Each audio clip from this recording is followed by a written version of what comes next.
They had a capital to do this with and the logistics to turn single family homes into a new type of institutional asset. Before 2008, the single family rental home market was run by mom and pop landlords, people who might own one or two extra properties. After 2008, corporate landlords were born, and these firms swooped in, particularly in fast growing Sun Belt markets like Atlanta, Phoenix, and all across Florida and Texas, and began a historic buying spree. They weren't just buying houses, they were buying entire neighborhoods, right? Their advantage is going to be overwhelming. While a typical family comes to the table with a mortgage pre approval, which depends on financing and inspections and appraisals, these large firms come with something far more powerful: cash up front, on hand. All cash offers are clean, fast, and low risk for the seller.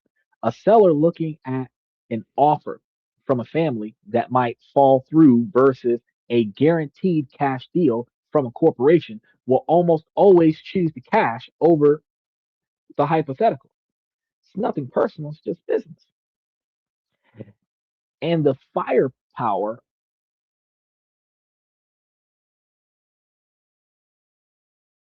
of out muscle regular home buyers. Because I mean, think about it. If you have a house that's on the market for a few $100,000, say $250,000, the house could be undervalued. It's been on the market for half a year, 3/4 of a year, and it's down 15, $20,000 from its original price. A Wall Street company can look at this house at a $30,000 worth of equity in the property over the asking price and decide to just take it as is cash up front with no negotiations. Whereas a single family bidding on a property might decide to come up and put down 15 or $20,000 less than the asking price.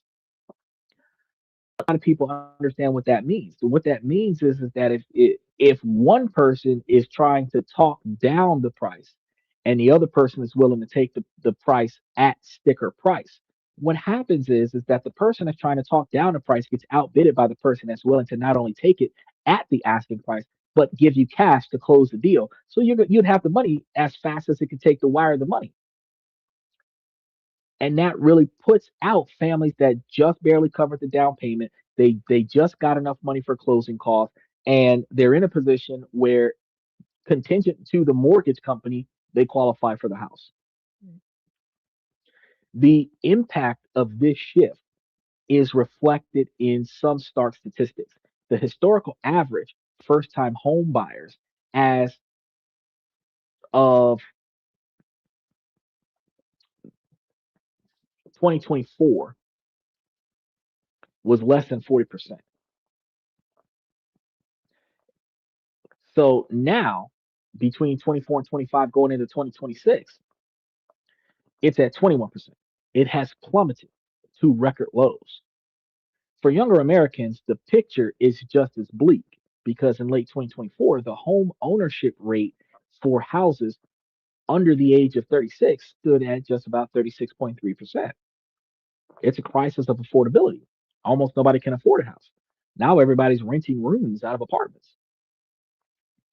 And it's estimated that potential buyers now need to earn significant more than the worker to even afford a typical home, with some analysis putting the required income 40% or higher than the median.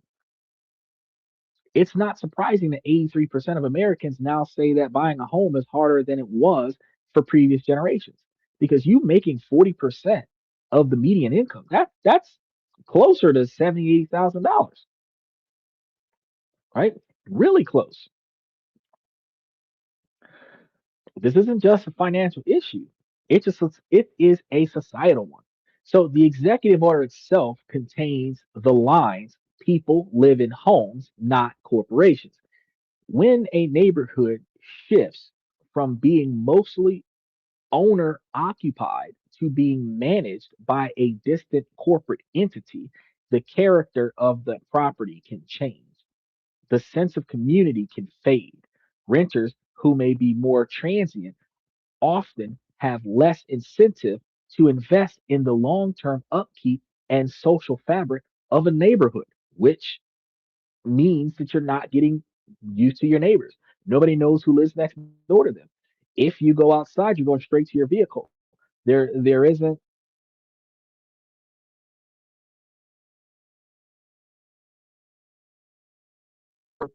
closer together. Instead, you have a dynamic where nobody's nobody knows anybody. Nobody's bonding with you. It keeps everybody separate, right? And this is compared to an owner who is building equity and putting down roots.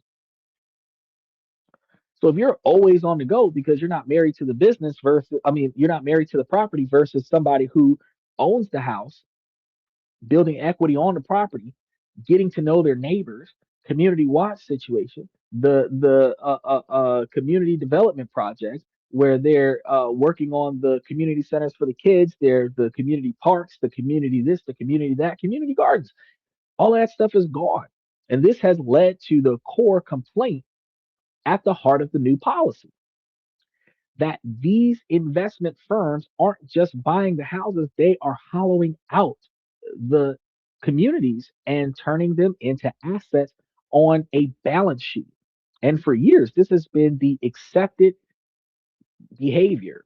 If frustrating for you, pisses me off. But the reality of the housing market is just that. It's just a line item on a balance sheet now. But for the new executive order, it argues that it doesn't have to be this way. So, for over a decade, that has been the landscape, a housing market that feels increasingly out of reach, a system where families are in direct, unfair competition with some of the most powerful financial institutions in the world. But on January 20th, like I said before, 2026, the White House rolled out a policy designed to hit the brakes on Wall Street's shopping spree. The executive order stopping Wall Street from competing with Main Street home buyers is designed to fundamentally realign the government's roles in housing markets. Politically, this is a classic Trump positioning. It frames the issue as a clear cut battle. The hardworking American family on one side and the faceless Wall Street elite on the other. It's a narrative that casts the president as the defender of the common person, fulfilling a campaign promise to ban large institutional investors from buying more single family homes. The message is designed to resonate with the millions of Americans who feel locked out of the market. The White House fact sheet puts it plainly. The goal is to protect the American dream by making sure large institutional investors do not buy the homes that could otherwise be purchased by the families. But this is more than just a press release. It's an order that directs the entire federal government to change how it operates. It established as official US policy already that large institutional investors should not be acquiring the existing stock of single family homes suitable for American families. The order isn't a suggestion, it is a directive. It instructs federal agencies to reorient their programs away from helping corporate acquisition and towards supporting individual homeowners. It's important to understand that this is not an outright ban. It is an executive order that has its limits. The president can't handedly outlaw a specific type of private transaction. But as we know, Trump always finds a way. What the president can do is control the vast apparatus of the federal government. This order is built around a simple yet powerful lever: federal money and support. The core strategy is to cut off the flow of government backed benefits that makes it easy and profitable for large firms to buy up homes. It's a complex policy with many moving parts. So let's get into that real quick. We're going to discuss the nuts and bolts of how this is all supposed to work. So, how does the executive order actually plan to stop Wall Street? It's not one single action, but a multi pronged attack using financial leverage and regulatory oversight. So, let's break down the key mechanisms. First, the big question: who is a large institutional investor? This is a critical detail. The order doesn't give a specific definition. Instead, it delegates that job to the Secretary of Treasury, who is tasked with defining the term within the next 30 days or so. This allows for a little bit of flexibility, but also creates some uncertainty. The definition will likely be based on a combination of factors: a firm's total asset, the number of single family homes that it owns, or maybe the percentage of homes it owns in a specific local market. This definition will be crucial as it determines who gets hit by the new rules. The second and weapon is this order's arsenal. It's going to be cutting off the federal support. This is the heart of the policy. The order directs a whole host of federal agencies to stop helping large investors buy single family homes. This is going to include agencies like the Department of Housing and Urban Development, or HUD, the Federal Housing Administration, or FHA, and the Department of Veteran Affairs, VA loans, and the Department of Agriculture, USDA loans. For example, the FHA loan, which insures mortgages to help people with lower down payments, will be prohibited from insuring a mortgage taken out by a company defined as a large institutional investor to buy an existing home. But the most significant part of this financial blockade involves two entities. You've heard of it, but might not follow or fully understand: Fannie Mae and Freddie Mac, those two old school funders of student loans. These are government sponsored enterprises, or GSEs, and they are the titans of the American mortgage market. Think of them as giant loan factories. Your local bank makes a loan to you. Then, to free up cash to make more loans, it sells your mortgage to Fannie or Freddie. They then bundle those thousands of loans, mortgages together into a mortgage backed security and sell them to investors with a guarantee that the payments will be made. This constant flow of money is what keeps the US mortgage market liquid and affordable. This executive order tells Fannie and Freddie they are no longer allowed to buy, guarantee, securitize mortgages made to large institutional investors for the purchase of existing single family homes. Now, this is a massive blow. It effectively cuts these large firms off from the cheapest and most reliable sources of financing in the world. Third, the mechanism is the no bulk sales rule. For years, when government agencies ended up with a large portfolio of foreclosed homes, often called real estate owned or REO properties, the easiest way to get them off of their books was to bundle them up and sell them in one go to the highest bidder. And who was always the highest bidder? A large investment fund. This order puts a stop to that practice for federal assets. It explicitly states that federal agencies must avoid disposing of their properties in a way that simply transfers them to large investors. This leads directly to the fourth mechanism, creating a first look advantage for Main Street. If the government can't sell the foreclosed homes in bulk to Wall Street, who does it sell them to?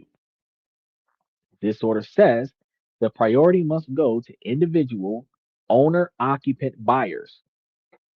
It mandates the use of first look policies, which creates an exclusive window of time that says the first 30 days a property is on the market where only individuals, families, or nonprofit entities can place a bid. Now, I don't know if y'all remember, we was talking about how we could have a 42, I do believe $42 million a year budget that could put a stop to homelessness over the course of 5 or 10 years. Nonprofits can still place bids on these properties. Big business cannot. The giant corporations have to wait on the sidelines, at least for that first 30 days. Now, this is designed to level the playing field just a little bit more and give regular people a fighting chance at least the first 30 days the house is on the market. So if you got a house that you see on the market that been there for 177 days or 255 days, big business just passed that house right on up. They could have swooped in and got that, right? So if you're not negotiating it inside of the first 25 days, you're looking at one that's like 6 months on the market kind of thing. Finally, the fifth mechanism is to bring the Department of Justice, or DOJ, and the Federal Trade Commission, FCs, into the mix. The order directs the nation's top antitrust enforcers to start scrutinizing acquisitions by large investors for anti competitive behavior. And I'm going to say that again in case we had a little bit of lag. The order is directing the nation's top antitrust enforcers to start scrutinizing acquisition by large investors for anti competitive behavior, especially in markets where they have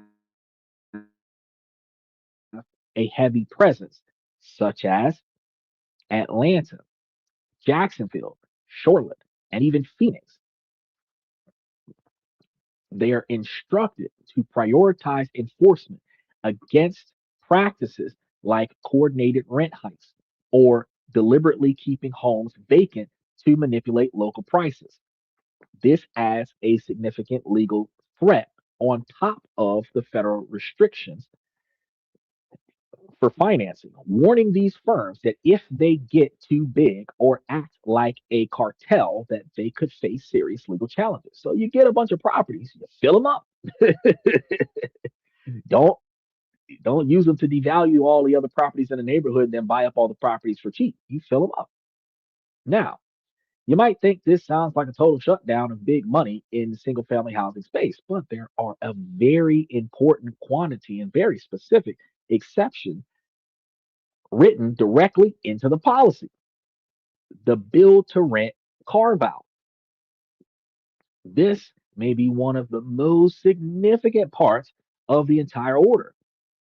The restrictions that we were just talking about apply to buying existing built single family homes that's been around for generations, 100 years, 200 years, 40 years, 20 years, last 10 to 15 years. It's already been there. Somebody built it, they put it up for sale. You can't come in here as a big business and buy it and then rent it out. However, the order makes it clear what is known to be a build to rent or BTR community. These aren't individually scattered houses all over the place that investors buy one by one. These are entire new housing developments planned and constructed by the federal government. constructed from the ground up with the specific intention of being rental properties. Think of an apartment complex, but instead of stacking the units, it's a neighborhood of individual houses with yards, sometimes fences, infrastructure in the back, ponds and stuff, uh, neighborhood playground, all inside of sometimes a gated community. Welcome to whatever Oaks, whatever village, big behind sign, and everything behind that sign belongs to one person, one road in and one road out, right?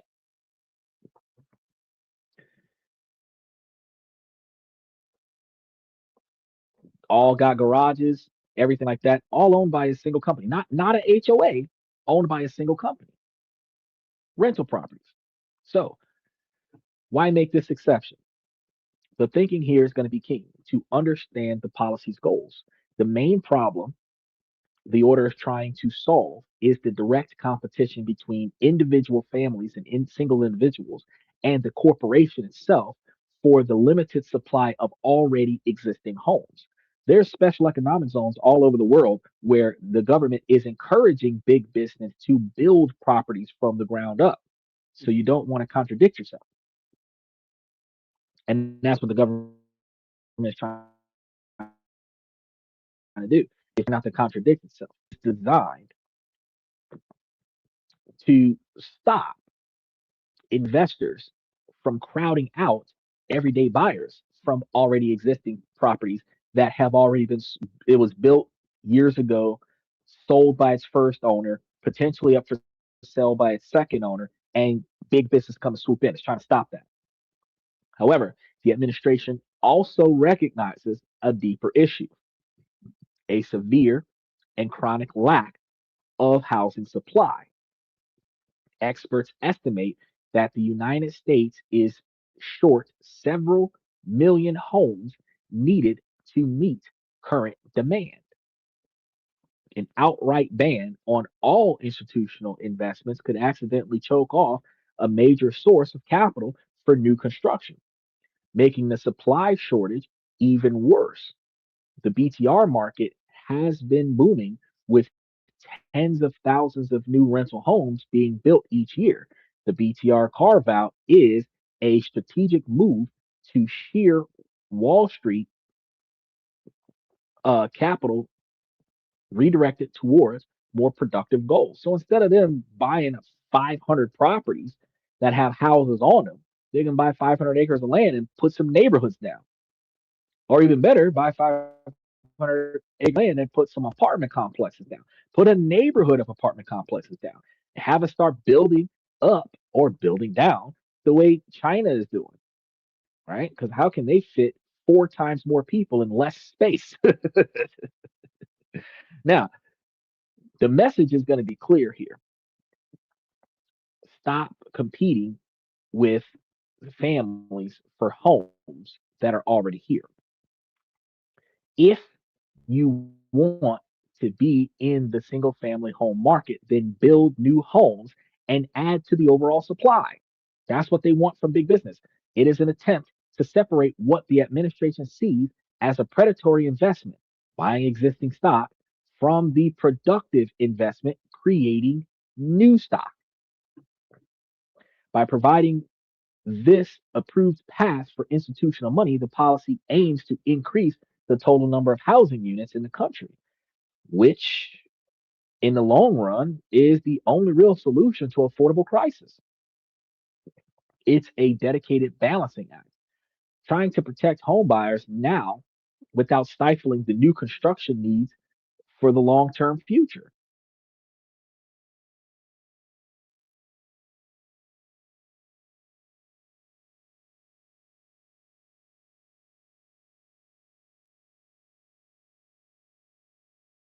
The entire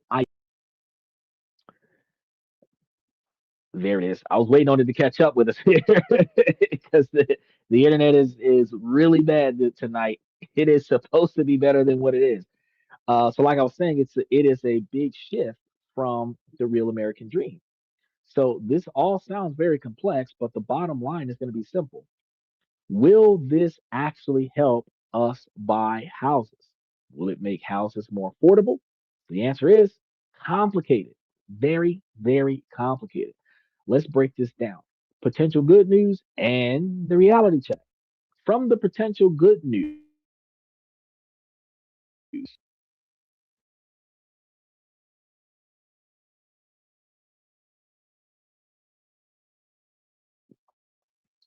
the most in you're a family looking to buy a starter home, you'll be bidding against fewer all cash in offers from massive corporations. Removing even a fraction of these hyper competitive buyers from the market could give your offer a much better chance at getting selected. That's what we're hoping. Second, you might get a shot at a foreclosed home instead of having to buy a rehabbed house that's being sold for top dollar. Thanks to the new first look policies, a pool of homes that was previously gobbled up by investors will now be available exclusively to owner occupants for an additional period of time before big business comes and swoops them up. This could open up a new inventory of potentially more affordable homes. Finally, there's a psychological shift. This executive order sends a powerful signal that the market should prioritize families over financial firms. This could subtly influence the behavior of sellers and real estate agents, creating a more favorable environment for individual home buyers. Now, the reality check, why this isn't a silver bullet, let's cover the hard truths. This order has big limitations. The biggest one is that private money still talks a whole lot louder than government money. The executive order only blocks access to federally backed finance. Giant investment funds have deep connections to private capital, pension funds, foreign wealth funds, and wealthy individuals. They can and likely will continue buying homes using cash that has no connection to the federal government. This order makes it more expensive for them because when you go to hard money lenders, those private sellers, they're sometimes charging you like 14 to 20%, 18% on your supposed to be short 6 to 18 month loan to pick up the property versus the 5 to 7% that you would get from the bank or 3 to 5% that you might get from a VA loan. So bigger money coming from private places might get you the property at a higher price, right? But it doesn't stop them or makes it impossible. It's just the cost of doing business. Now, however, though, the cost of doing business, if you're mandatorily required to pay more money to get money, you're not going to buy properties that have a lower profit margin, which also is going to leave more of the cheaper houses available for the individuals that can afford them. Another critical point is the scale of the problem. While institutional investors are a major force in certain zip codes, their national footprint is smaller than you might think.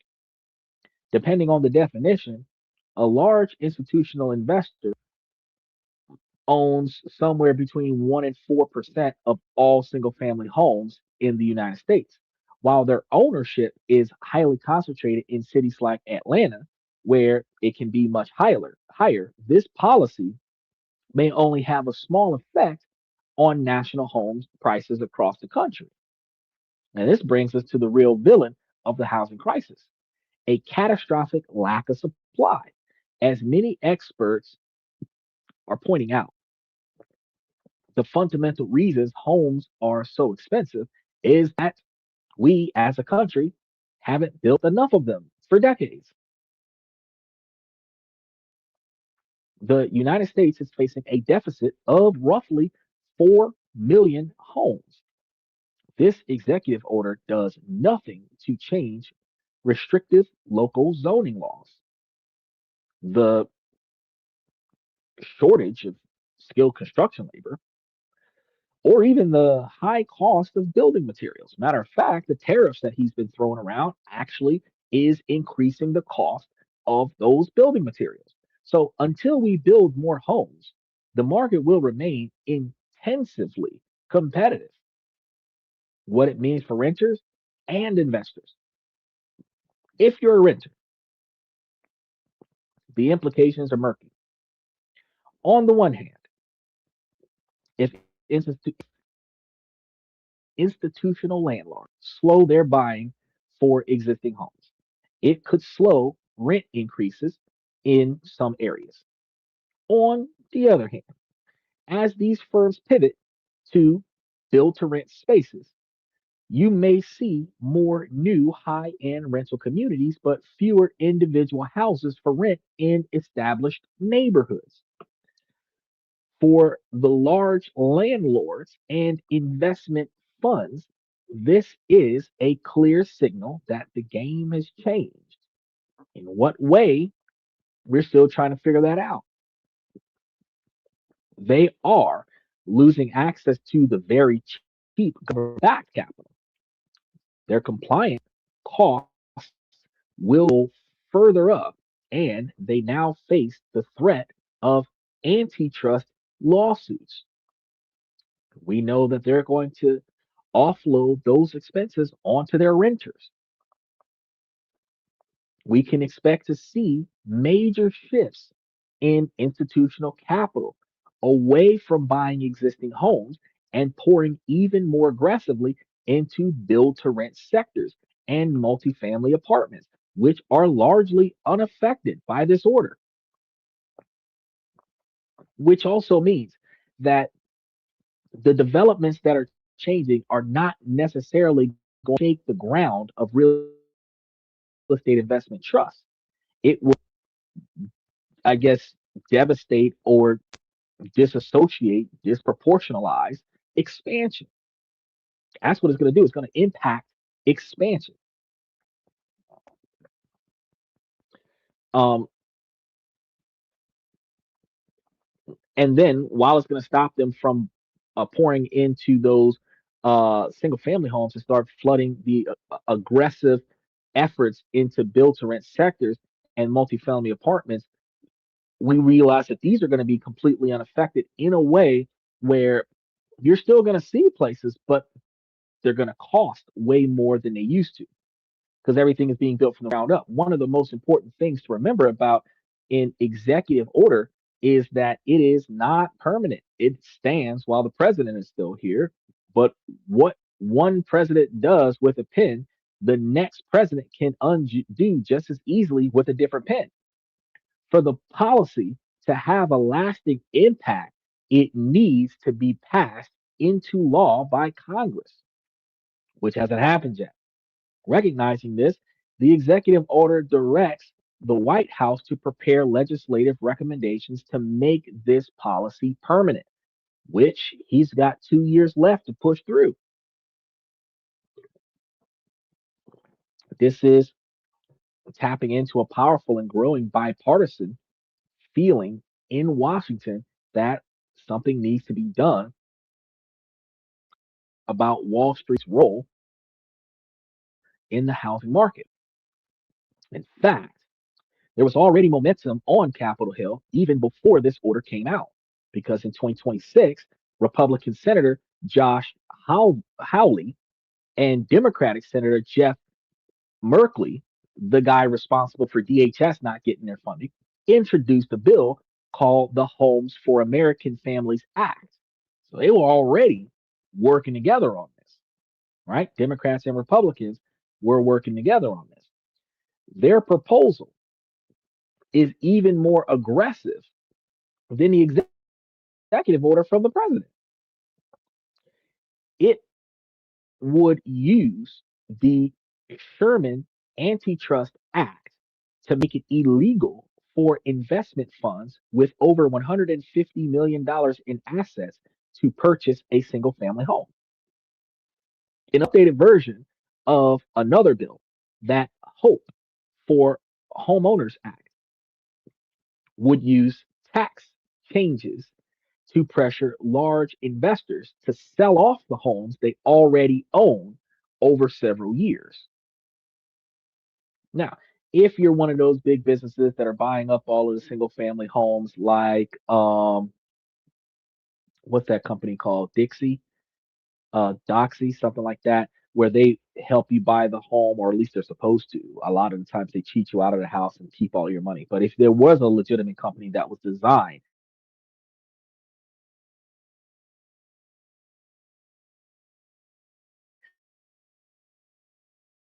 they sell them off to buy that home from the bank, such as a in-house financing situation. So the big business buys the property from the seller, holds the property, does something like a lease to buy while they help that person get their credit together, and then after their credit is worthy of, they do an in-house finance contract and then sell the property off to the tenant where they're not keeping a large inventory of property, and the people that are moving into their rental properties are actually owning those properties over time.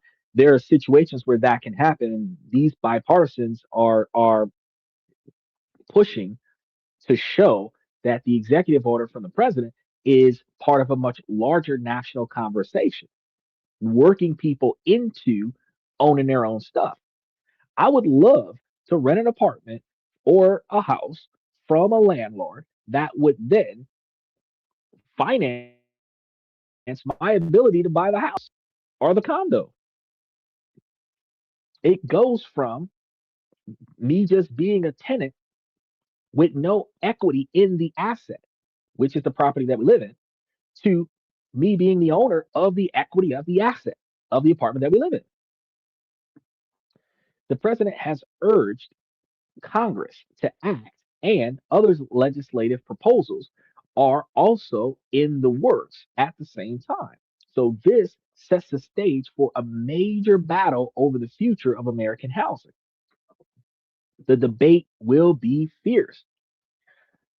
Proponents will argue these measures are essential to restore fairness to the market, and opponents will argue that it won't solve the root problem of supply and could have unintended consequences.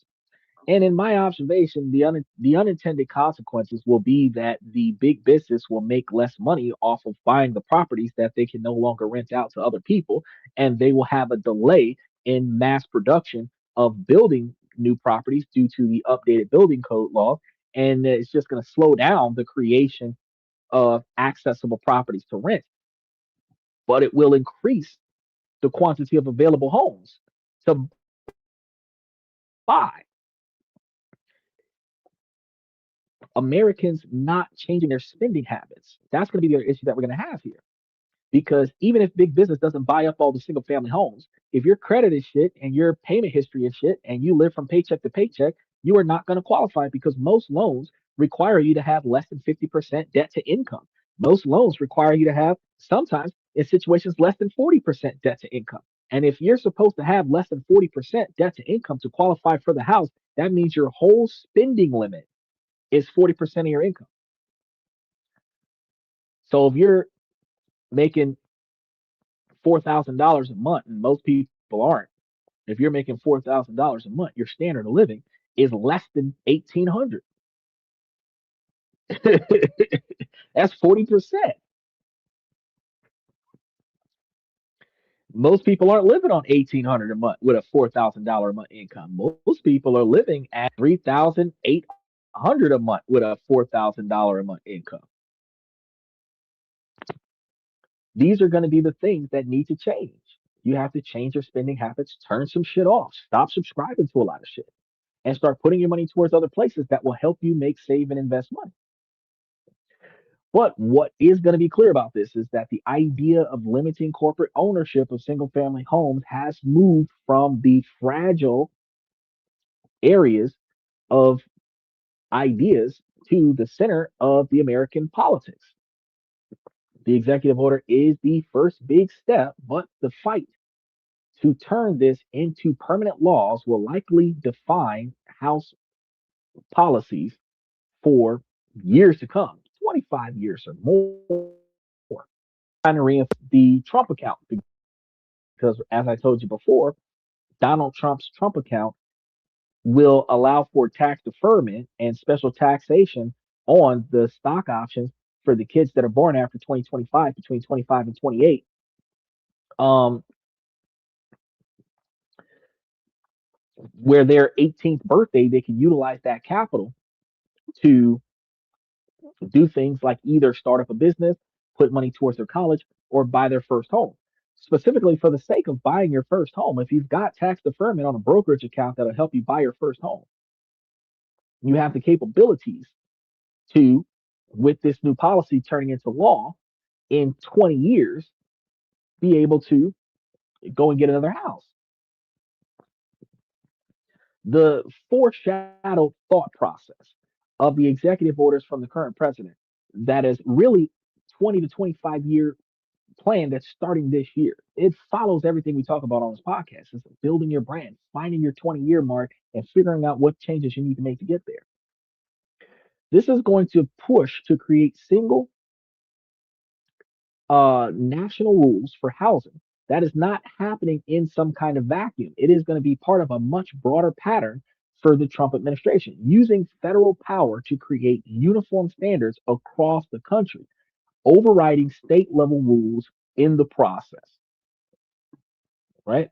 So we've seen the exact same philosophy at play in two other major and seemingly unrelated debates: voting laws and the artificial intelligence that just went up in smoke just recently. First, let's look at these voting laws. The administration is championing the Save American Act.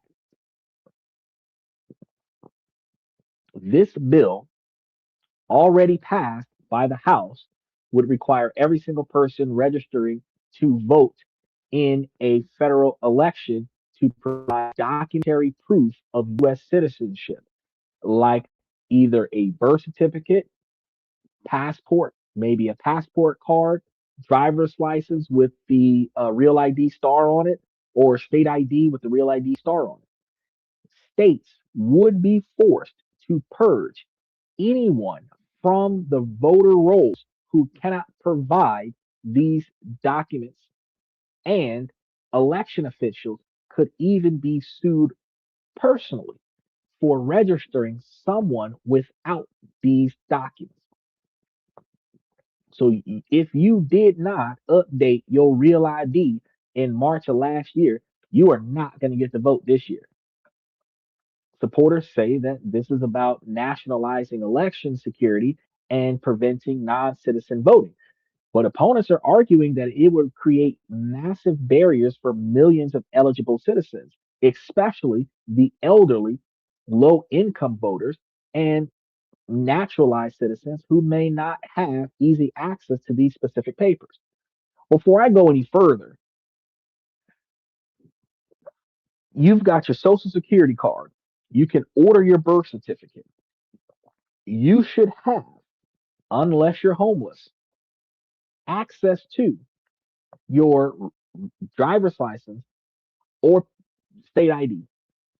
You might not have the money for your passport card or your passport book, but you should have something to show that you are an American citizen to prevent from being deported.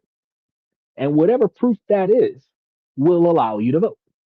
So even if you're 80 years old in November 23rd, 2026, your great grandbaby should be able to help you order your original birth certificate from whatever state you came from now, so that you can have it by November, so that when you vote, you ain't got no problems. This is called preventative maintenance,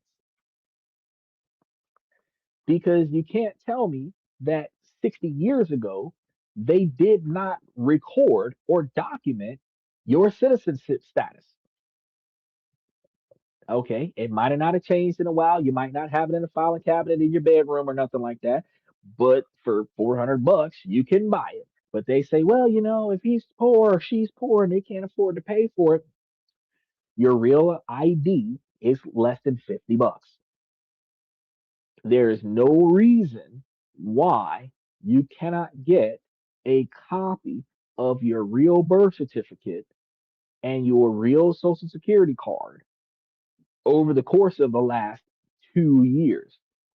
If you saved $10 a month, which is a pack of cigarettes in New York, that is $120 a year that you could put aside to build up the quantity of money that it would take to buy a copy of your birth certificate. It's like 250 to $300 to get your passport card. You could save your money for 2 years.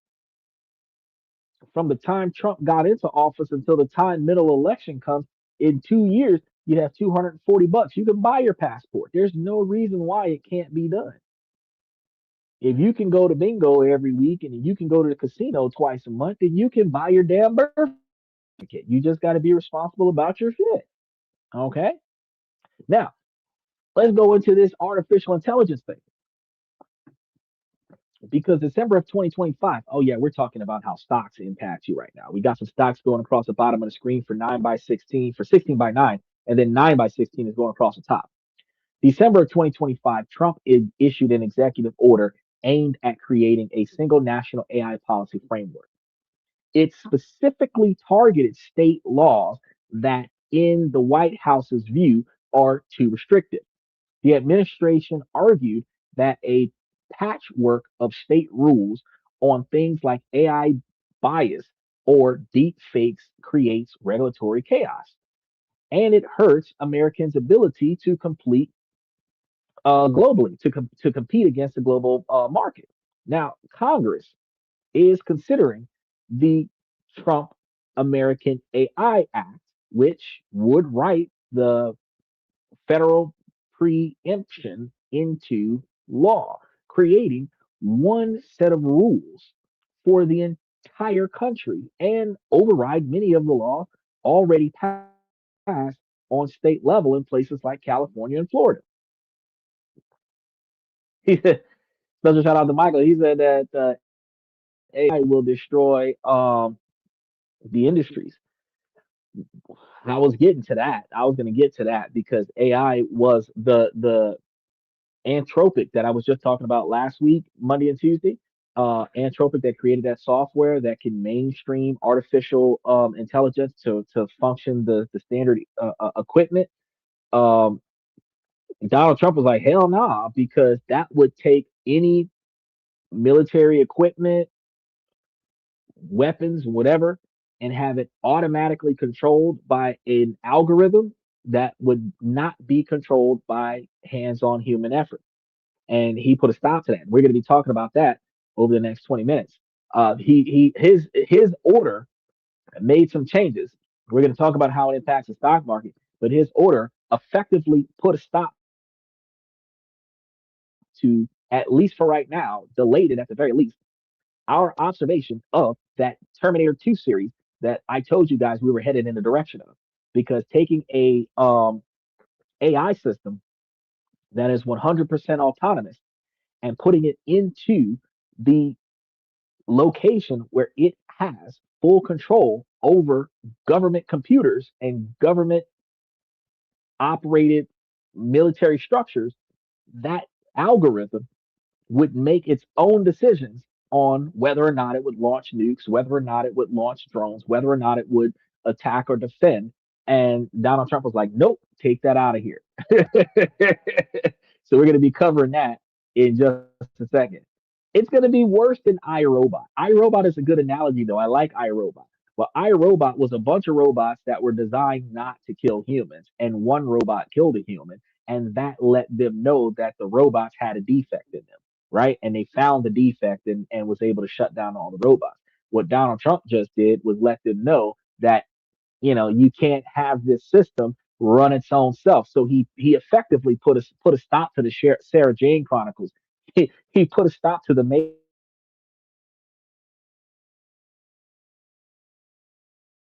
officially run, took over a human race, and then used human races as a source of battery power. That's where the Matrix came from. Keep everybody in a massively induced sleep, and then use the electrons from their brainwaves to power machinery. It's all boiling down to the same thing. We made the first mistake of putting machines in authority of law and then having the machines enforce that law on humanity. It never works. It never works. It's like an apocalypse now scenario.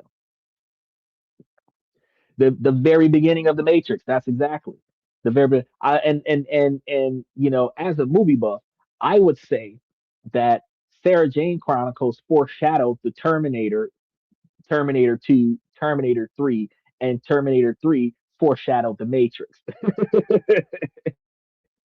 And what is that series from I think 2019? Continuum with the time travel scenario where they have the human cyborgs that travel back in time to create a government that was operated by big business.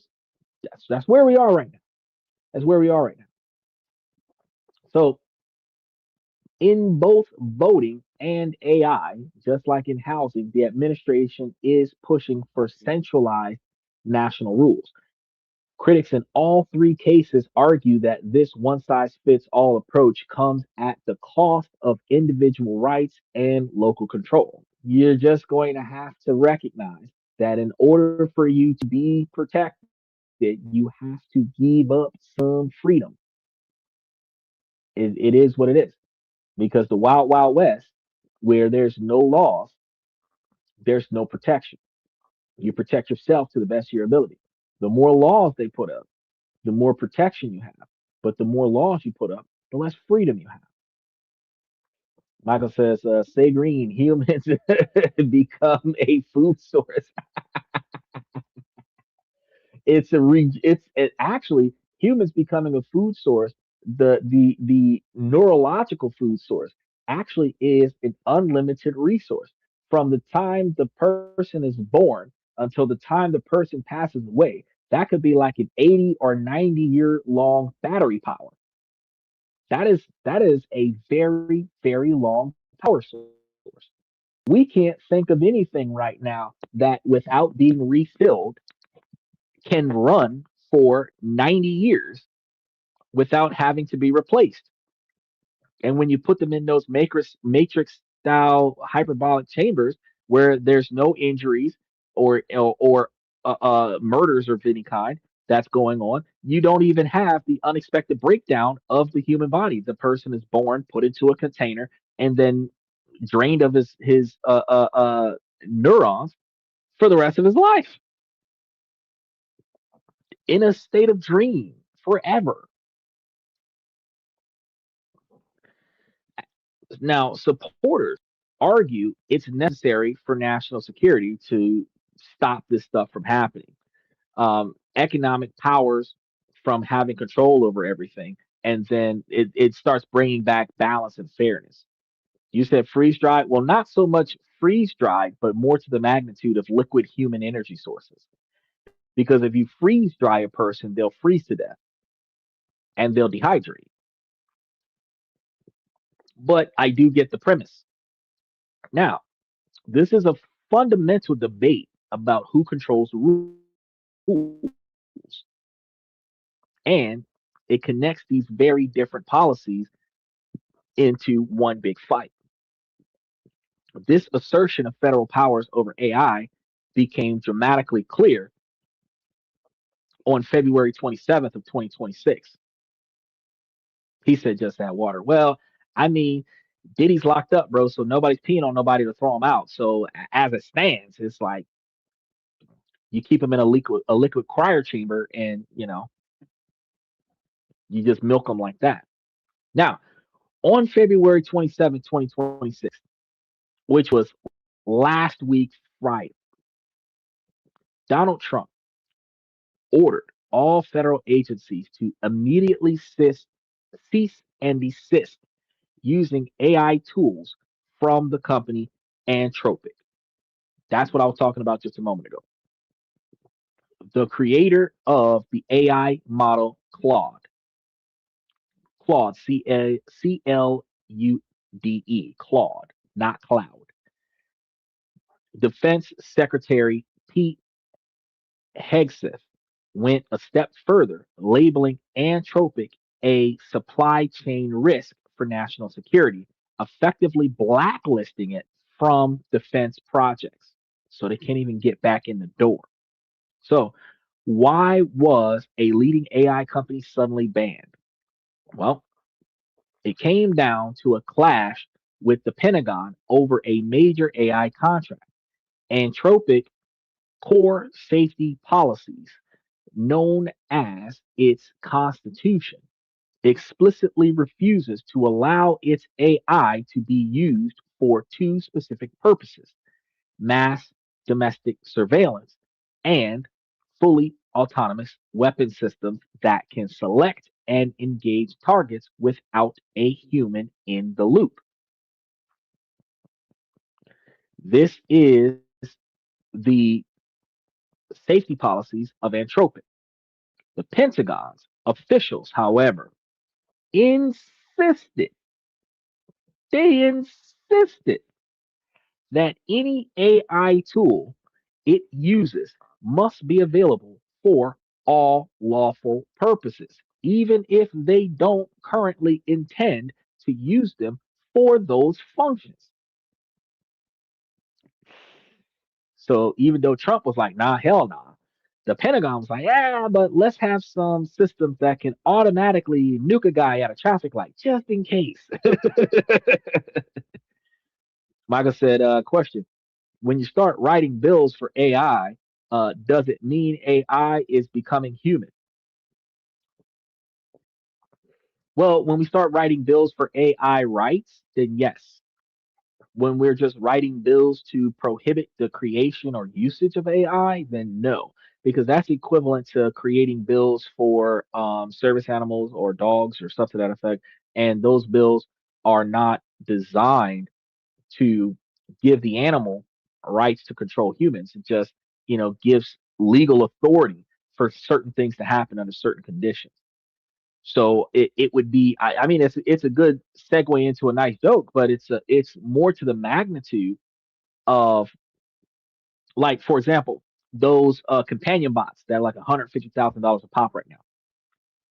When those companion bots become mainstream and like 40 or 50% of Americans have one, then when bills start being passed for those companion bots to be utilized on a limited capacity for their right to recharge or whatever the fuck, that's when they start becoming more human.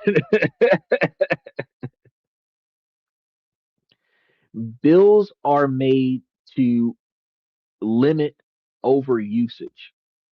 Every law in the country is typically made to offset overusage or disparagement. So the monopoly laws prevent one person from being the only person to make bank on everything. And then other laws that prohibit the little guy, the broke guy, the less backed guy from being screwed over by everybody else. It essentially doesn't provide equality per se, it provides equal equity. Equality is a short person and a tall person both looking over the same fence, even though the fence is taller than the short person and shorter than a tall person. Equal equity allows for both the tall person and the short person to have the equal ability to see over the fence, even though the shorter person needs a booster. Bills and laws more enforce equal equity, not equality, which is one of the reasons why our gender arguments never make sense because women claim equality, but it is not equality, it is equal equity. Equality is that if I get treated like shit in this scenario, you get treated like shit in this scenario. Equal equity is when you don't have enough, then you get enough to subsidize what you don't have so that we both have enough. That's equal equity, right? You said guns for everyone. Well, I mean, everyone's supposed to have a gun. And I don't. Everybody over the age of 18 is supposed to have at least one. They don't, but they should, because the Second Amendment gives everybody the right to protect the life, liberty, and pursuit of happiness from foreign and domestic attacks. If everybody had one, if everybody in Home Depot was at least packing a pistol, if nothing else, you would have less robberies. If everybody in the bank was carrying something, you wouldn't have a robbery. Because who's going to run into a bank with a sawed-off shotgun and everybody's got an AR-15. They're walking back out of that bank and like, fuck that, I'm not doing it. But if you're the only person in there with a firearm, you control the whole room because what are they going to do? Mace you? I mean, for real. You say, well, look through the fence.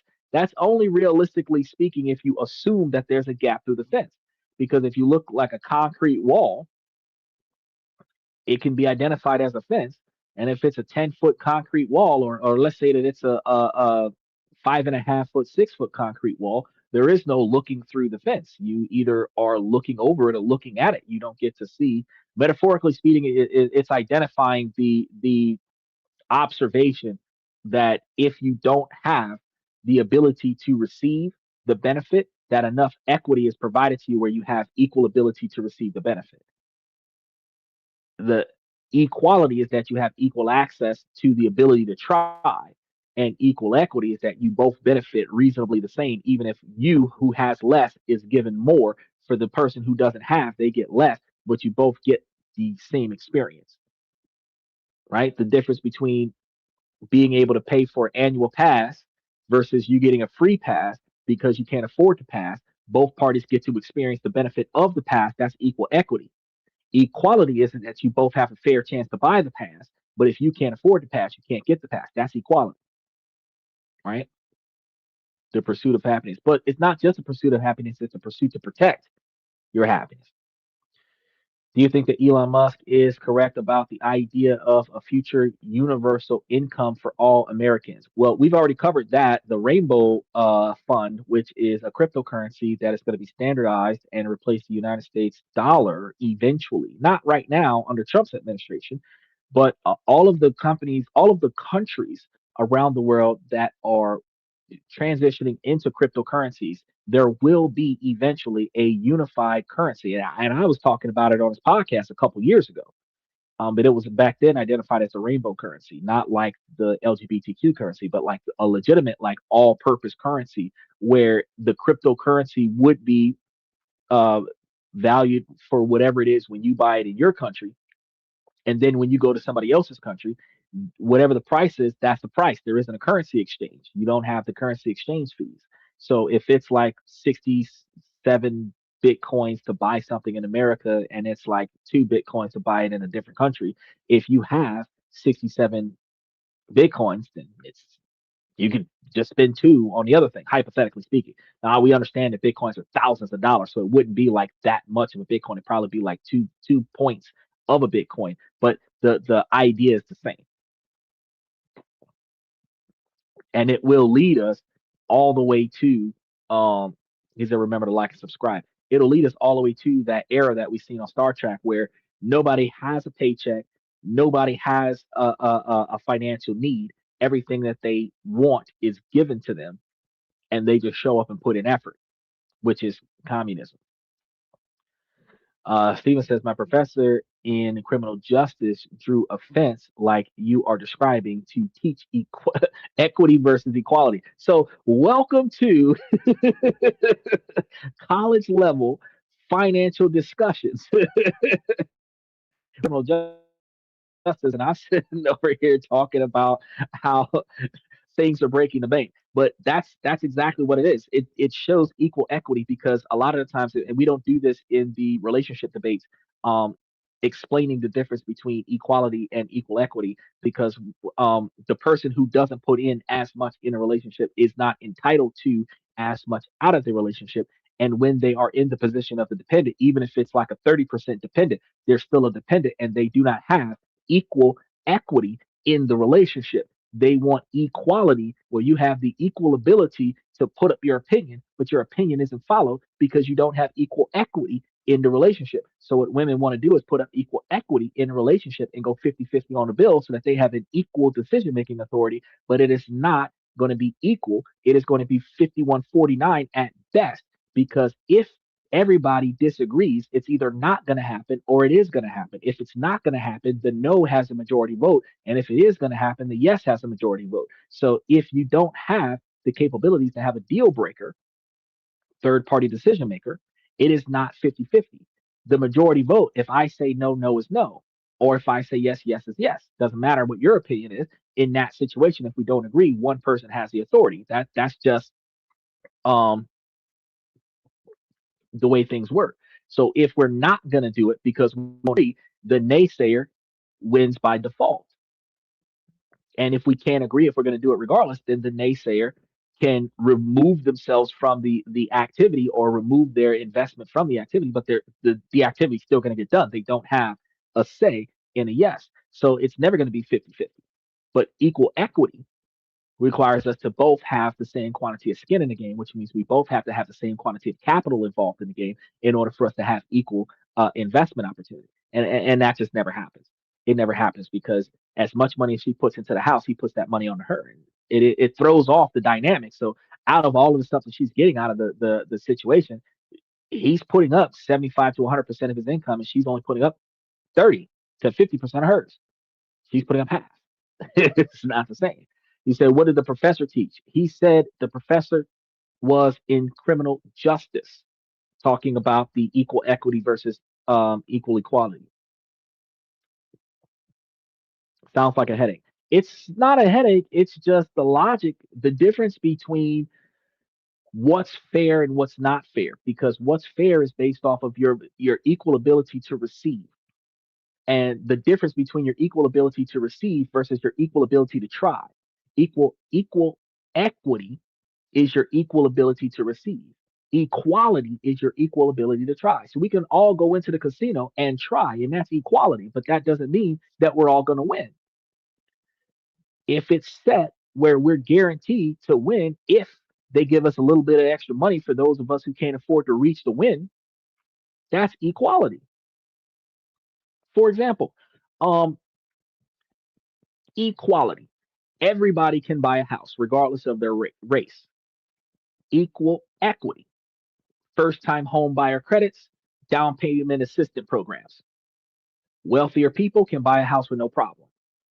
Poor people can buy a house if they can afford it. That's equality. But equal equity is the down payment assistance program that helps you pay for the house because you otherwise would not be able to get it. It's not a lack of equality just because you're poor. It's a lack of equal equity. So it's not a headache if you understand it. It's just a difference in understanding. Michael says,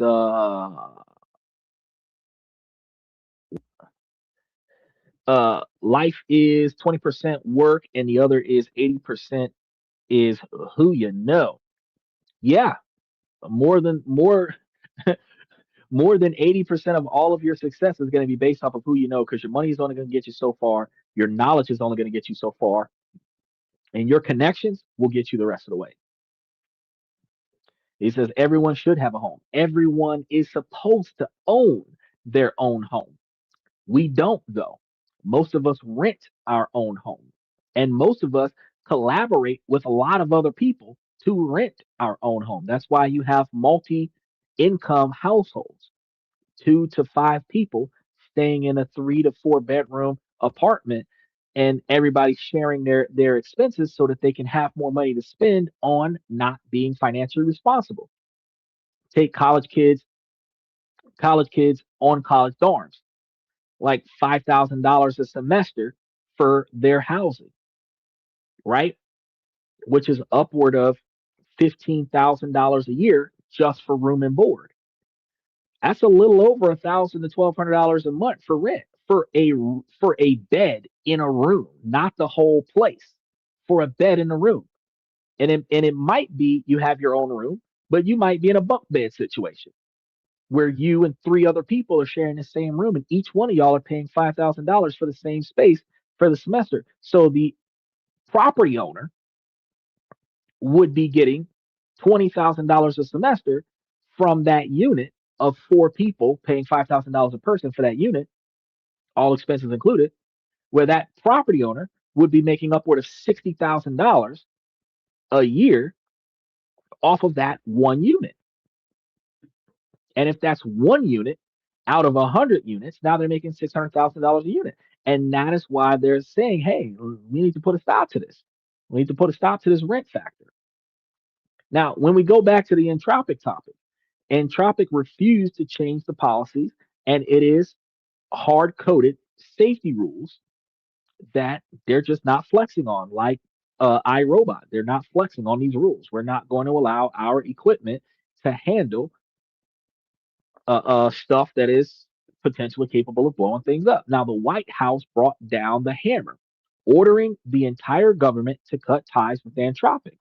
Trump was like, "No, I don't want this company to do business with us anymore." And I was under the impression that Donald Trump was like, "No, we're going to not allow," but the Pentagon was being assholes in this particular situation. So, correcting myself, Trump said no for different reasons, but the Pentagon caused Anthropic to run for other reasons. Now, within hours of that ban, a rival company stepped up, and this is where Donald Trump came in. OpenAI. They had announced that they had reached a new agreement to provide its model to the Pentagon. In a carefully worded statement, OpenAI said that it would work with the military while still seeking to bar mass surveillance and keep a human in the loop for weapons use. Special shout out to Nicole. Detroit, Michigan is in the house. However, as it relates to OpenAI stepping up, the key difference appears to be contractual. While Anthropic had a hard red line built into its tech, OpenAI's agreement seems to rely more on policy alignment and contractual language, positioning it as a new preferred AI supplier for the United States government. The message to the entire tech industry was unmistakable. If you draw hard ethical lines on how your technology can be used by the military, you risk being completely cut off from the federal business. The shock waves from the Anthropic ban immediately hit the stock market, but it didn't last very long, raising a huge question.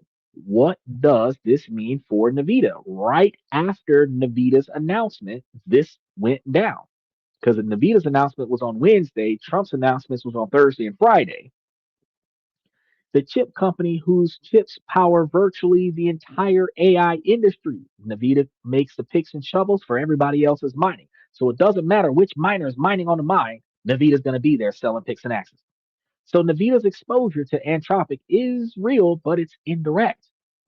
The company has invested in Anthropic and has a major partnership for it to buy Nvidia's latest chips through cloud providers.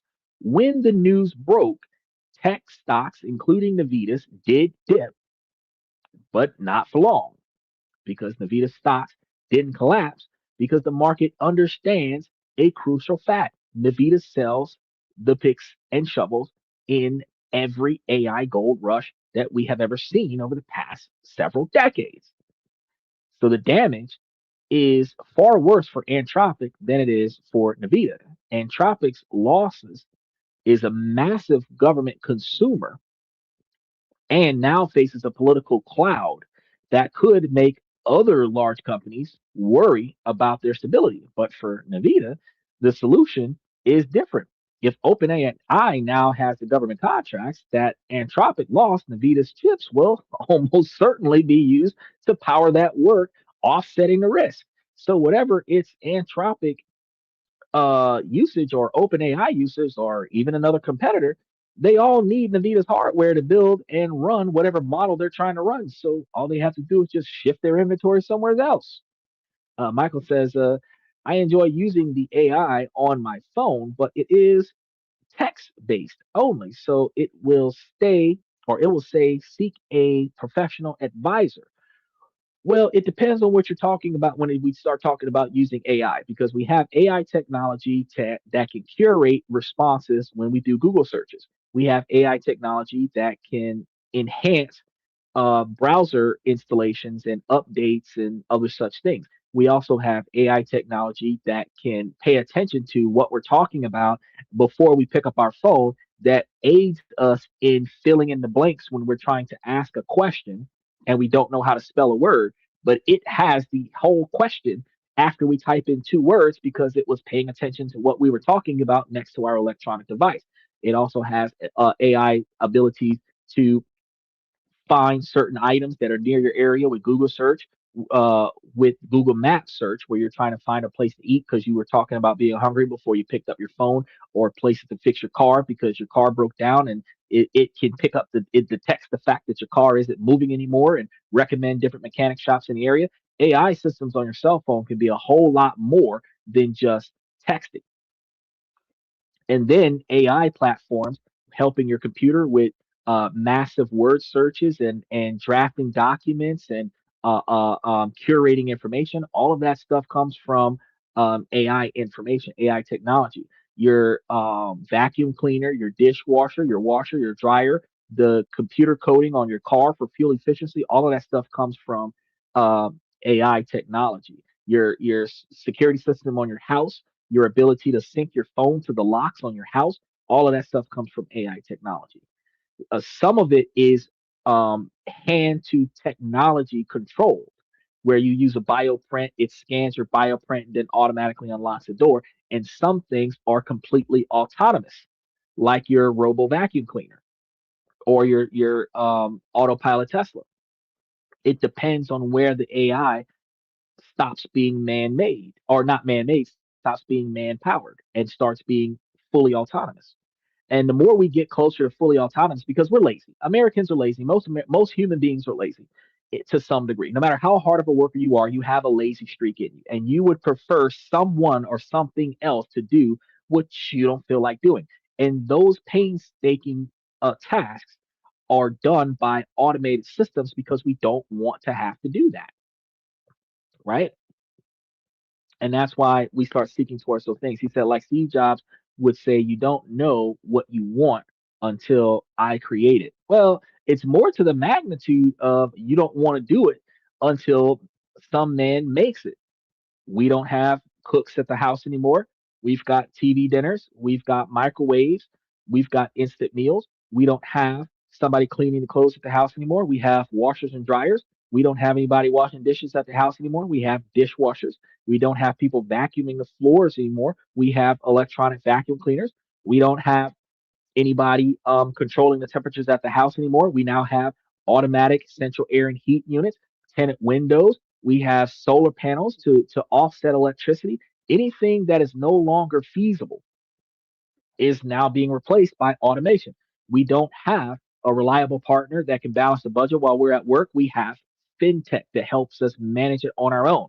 We don't have the ability to afford accountants. We have fintech that is helping us calculate this stuff for us so that we don't have to pay $250 an hour for an accountant. We just automate a lot of the stuff, automatic bill pay. All of that stuff comes from, like you say, the algorithm.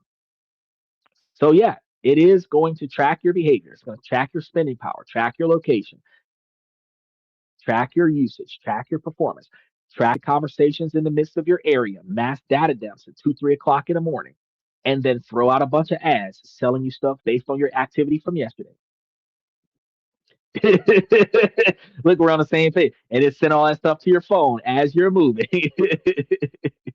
The phone is going to definitely be your mental ankle, and it is going to definitely tell you what to do and when to do it and how to do it and what to buy and when to buy it.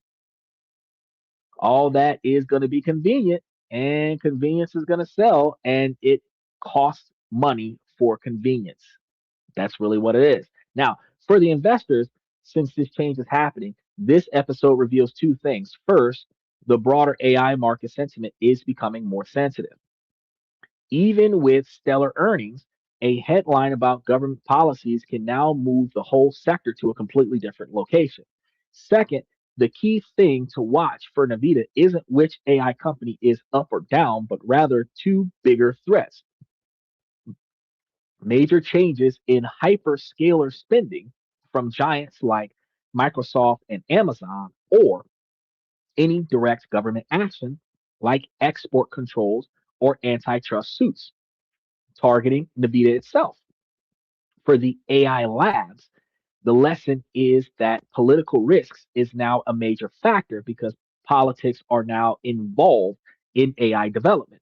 And the federal policies can start to favor a handful of vendors willing to align with Washington's agenda, which actually has local government creating laws to benefit specific individuals and depriving everyone else. So that Walmart account, how much does it cost you per month? The regular Walmart account usually runs you about $100 a month. I mean, no, it's $100 a year for the annual membership. If you can potentially get it on a discount depending on what promotions they have, where you're paying for $50 a year.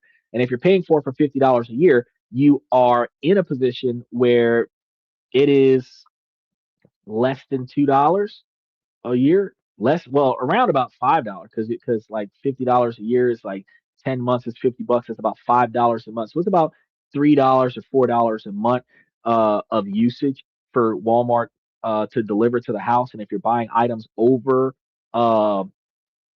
buying items over $35 worth of purchase, they don't even charge you for shipping. So the $6.99 that they charge you for shipping is waived if you're buying over $35 of per transaction worth of stuff. So if you need groceries and you're going to buy $50 worth of groceries in $50 a month groceries twice a month and get them delivered to your house and not have to pay for shipping. You don't have to put any extra money down for a tip. They drop the groceries off on your doorstep. You don't have to go to the store. You can order everything that's too heavy for you to carry to your house from the store, have it dropped off at your house, and then go to the store and pick up all the light stuff. You could have gone to the store and forgot something, and then just at your house, like, oh, dip, I forgot X, Y, and Z something, and then order $35 worth of things you forgot and have it shipped over to the house. In natural disasters and rain and snow and inclement weathers where you don't feel like going outside, your body's hurting, whatever, you don't want to be stuck in the traffic, or you got something else to do, you can order certain things, and then you can select what time of day it drops it off, so that if you're supposed to be back at the house by 6, you can have it dropped off by 6:30. As soon as you get home, 15, 20 minutes after you get home, groceries are dropped off at your house for like $3 a month. Walmart.com. And they give you discounts on gas, 10% off per gallon. Uh, Only way that could be profitable if it was like a paper route. Well, no, because when you think about it, $100 a month for a million Americans is $100 million just for the service. That's just for the service. If they're paying one person $3 to $5 per delivery, right? Those people are going to be delivering for a paper route in order to drop it off, almost like Uber or Lyft or Postmates or Uber Eats. The company is going to make millions of dollars because whether they use it or not, they're paying for the membership. But they're also guaranteeing that the customers are going to buy from Walmart, because instead of going to Target or Aldi's or Harps or whatever else, because they have to leave the house to go to those stores, they can actually order from Walmart.com and get it directly to delivered directly to the house, which encourages increased sales in the store. Instead of selling the food, you sell everything around the food. Uh, Order the day before and drop at your house. Yeah, you can order it the day before and drop off at the house. Uh, what is what is equity? Equity is the money. You said I don't seem to get the concept. Okay, so it's at a loyalty program. So, real quick, for those who don't understand, what is equity? Equity is the amount invested. That's right, Michael. Selling convenience. Equity is the amount invested. Equality is the equal access to. So when it comes to equality, which is different from equity, equality, two people go to a dealership to buy a car. They can both buy the car. That's equality. Um, Equity is the amount of money that has to be put down on the purchase of the car. For example, a person who can afford it can buy the car cash up front. The equal ability to buy that same car, the person who can afford it can get a grant from the government to pay for a portion of the car, and then they pay for the rest. That's equity, equal equity. You're not treated the same, but you get the same stuff. You both walk away with a car, but you both didn't have to put the same amount into the game to get the car. That's the difference between equality and equity. So the lack of equality is that you can't buy something because of your race. You can't buy something because of your gender. That is the lack of equality. The lack of equity is that you can't buy something because you're poor. That's the lack of equity. For example, equity versus equality. Equity, all, well, no, equality, everybody can go to college. That's equality. But the people who are poor can't afford college. Equal equity is the poor people get government grants and loans to pay for college, where the non poor people can just pay for their way into college. That's equal equity. That's the difference. I have money, you are using my money. No, actually, one person has money and the other person is using the government funds. So I ordered food from the supermarket yesterday and it was promptly delivered to the house next door. That does happen. I call them to get my shit re-delivered. I'm like, no, fuck that. I didn't get it. And sometimes if you catch it, you can go outside and grab your groceries and bring them inside. Like, no, fuck that. DEI. No, that yeah, well, it's almost like DEI, but the DEI programs that the government had wasn't doing their part, and that's why Donald Trump had to disband them when he first jumped in. Neighbors love you. Hey, man, I didn't have some groceries get dropped off at my house from a neighbor, and I was in here like, well, if he knock on the door, I'll hand it to him, but he don't knock on the door. We having barbecue tonight. Now, what are your key takeaways from all of what's happened today? First and foremost, President Trump's executive orders on housing is a major policy shift that tries to level the playing field for home buyers, bringing more equal equity to the market, cutting off large investors access to federally backed financing. And it strategically includes an exception for building new build to rent communities, aiming to redirect capital towards increasing the nation's housing supply. You said, I hope you had cookies. Nah, I get rid of all the cookies. No, no, no, no, no, no. Yeah, I was like ground beef. There was some bologna or whatever. I think it was like a pack of sliced honey ham or whatever. And then like so it was almost like sandwich stuff. And I'm sitting over here like, we don't buy this shit. I'm like, big old 3 pound tube of ground beef. I'm like, we don't buy this kind of stuff, but that's all right. It's on my doorstep. It was on my doorstep. Some gun knocked on my door. My dog started barking. Dog don't ever bark. And I was sitting over here like, all right, let's go grab. Because the kind of stuff that I would buy is like, you know, roast or turkeys or large stacks of chicken, stuff like that. Vegetables to prep with because I cook at the house, not like sandwich prep, not a jar of mayonnaise. Like I resemble the kind of person that smears mayonnaise on everything? Raisins in the potato salad, not happening. Now, the second thing that we learned today, um, this action is going to be a part that the action of Donald Trump putting a stop to big business buying up all the homes is going to be a broader governing philosophy.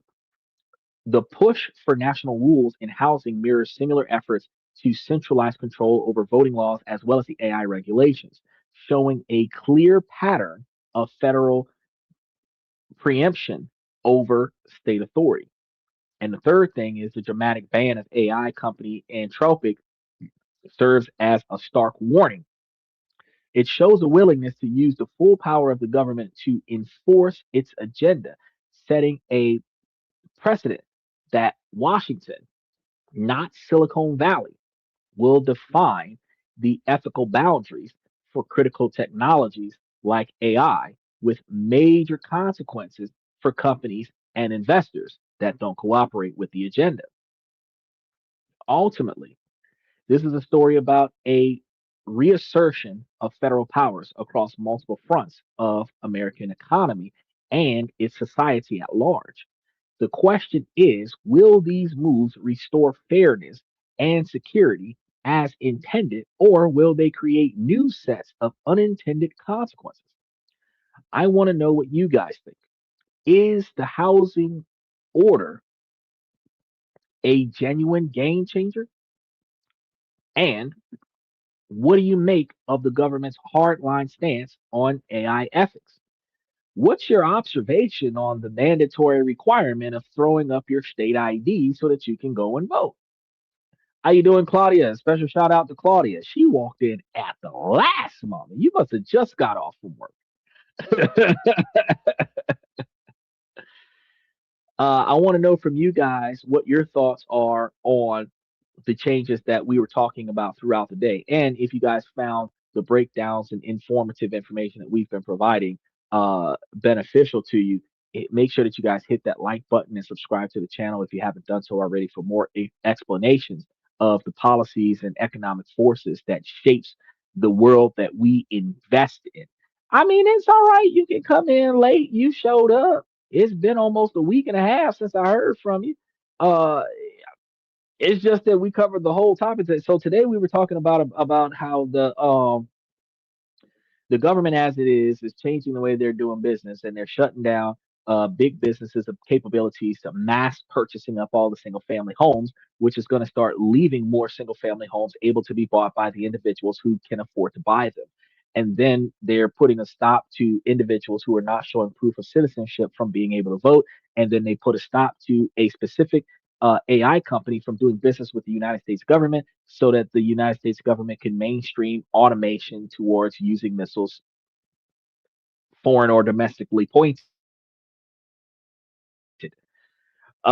which change the way people invest in money. It's going to the housing market is going to change the way people buy houses because you're going to have more single family houses available for single families, and you're going to have more voters that vote being verified as American, and you're going to have less technology right now that's automatically pointing missiles at your license plate when you run a traffic light, since it's going to be man powered at this point by open AI instead of anthropic. But uh it's we covered a lot of stuff over the past 2 hours. Steven said AI needs way more regulation. In my opinion, this is a good step. Oh, I perfectly agree. I perfectly agree. My biggest concern is before my grandchildren are my age that we are going to have, and that's like over the next 40 to 70, well, the next 60 to 70 years, 60 to 80 years. I believe that we're going to have too much reliance on technology. Technology is going to be running the government, and then technology is going to be taking action in places that technology shouldn't be taking action. Me and Mr. Pitts talked about this 2 years ago. If you start utilizing AI to replace your police force, while yeah, you will have less police people negatively impacting civilian rights. You would have more technology showing zero tolerance towards the existing laws where we have 200, 400-year-old laws that we don't remember. You know, it is still against the law to spit on American soil. It's a form of treason. Could you imagine a police robot made by Tesla with Digitake firmware on its scenario, and you get arrested by because you just had something in your throat, you spit on the ground, and then you got arrested for treason and was put in jail. And then you go to the judge, and the judge is like guilty, zero tolerance, because the judge is a robot too. You know that there are laws that we forgot about. Some of us don't even know about that have been around long before our grandparents were alive, and those laws are still usable. And while those laws are still usable, the fact is that when machines start controlling what is right and what is not right, going off of the probability of sound decision making, you recognizing that humans do not have sound decision making skills when they're in the midst of confrontation. Machines are going to use hindsight and then show little to no tolerance towards the fluctuations of human error. And then you're going to be ending up in jail for some of the most reckless stuff. Some of the most simplest things that had a human been involved, you would have got a stern warning, maybe a fine, and you could have went on about your day. Now you're doing 25 to life because you fell asleep in a salon under a hair dryer because that's against the law. FX Trader says AI will take over everything because people are lazy in general. I completely agree. It is the effort in waiting. The more we automate, the more the more machines take over. The less we can rely on our partner to back our play, the more we're going to be overwhelmed by technology. And we're really the technology made by men is really replacing the lack of effort that women put in their relationships. And that's the reason why the next gen robot is a female. That companionship robot that like seven or eight of the biggest tech companies are building at $150,000 a robot are all female robots. The next gen after that are going to be male robots because after men pay $150,000 per robot to have a female that's not going to disrespect them, women will be able to buy the upgraded version, which is dudes, for like 20 grand for the exact same thing. And then we're not even going to have human interaction. She said, I prefer a human officer than a robot. I do too. I just wish that they were trained better. Have you guys seen iRobot? Yeah, we were talking about that. Good movie. It is a fairly good movie, but it does raise a lot of awareness. iRobot partnered with Terminator 1 and 2 and 3 and Sarah Jane Chronicles and Dollhouse, if you really want to think about it.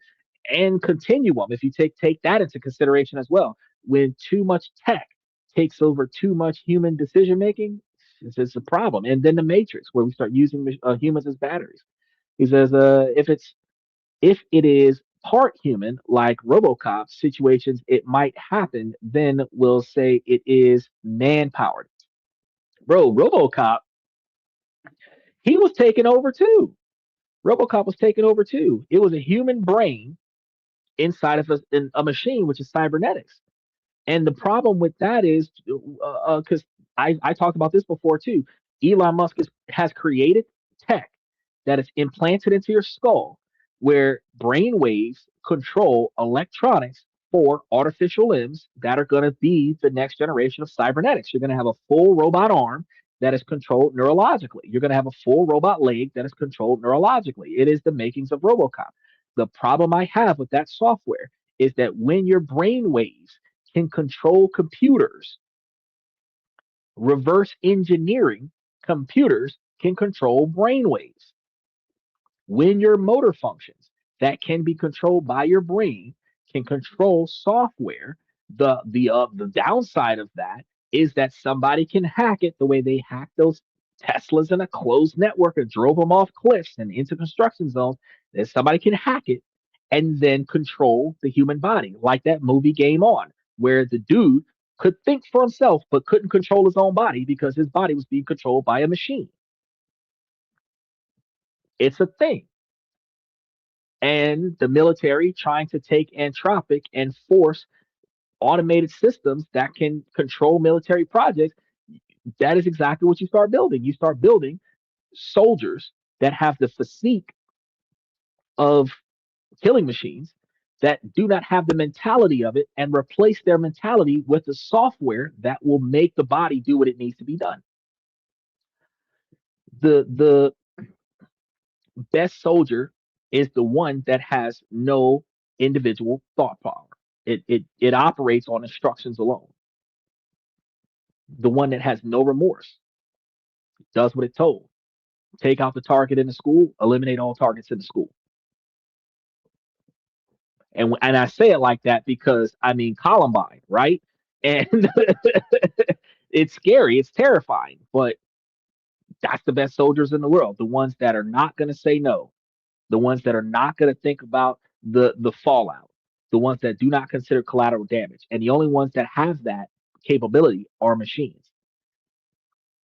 Either rationalizing the best way to execute a mission to achieve its goal, or the ones that will unilaterally follow the instructions from the individual that has the authority to order the execution of the instruction. That's it. Those are going to be the best soldiers. Now, what does that mean for the rest of us? Well, putting them bad boys is out there, 20,000 of them at a time on our daily streets telling us what to do. That's when we start having a human rebellion against machines. We typically come together as people once we realize that we're all being fucked over unanimously. That's when we come together as a people. I mean, look at what's going on with the ice raids. The only reason why Americans are working together to stop the ice raids from happening is because for the first time, we all agree that the way they're doing it is a little bit fucked up. Doesn't mean that it ain't right. It just means that the way they're doing it is fucked up.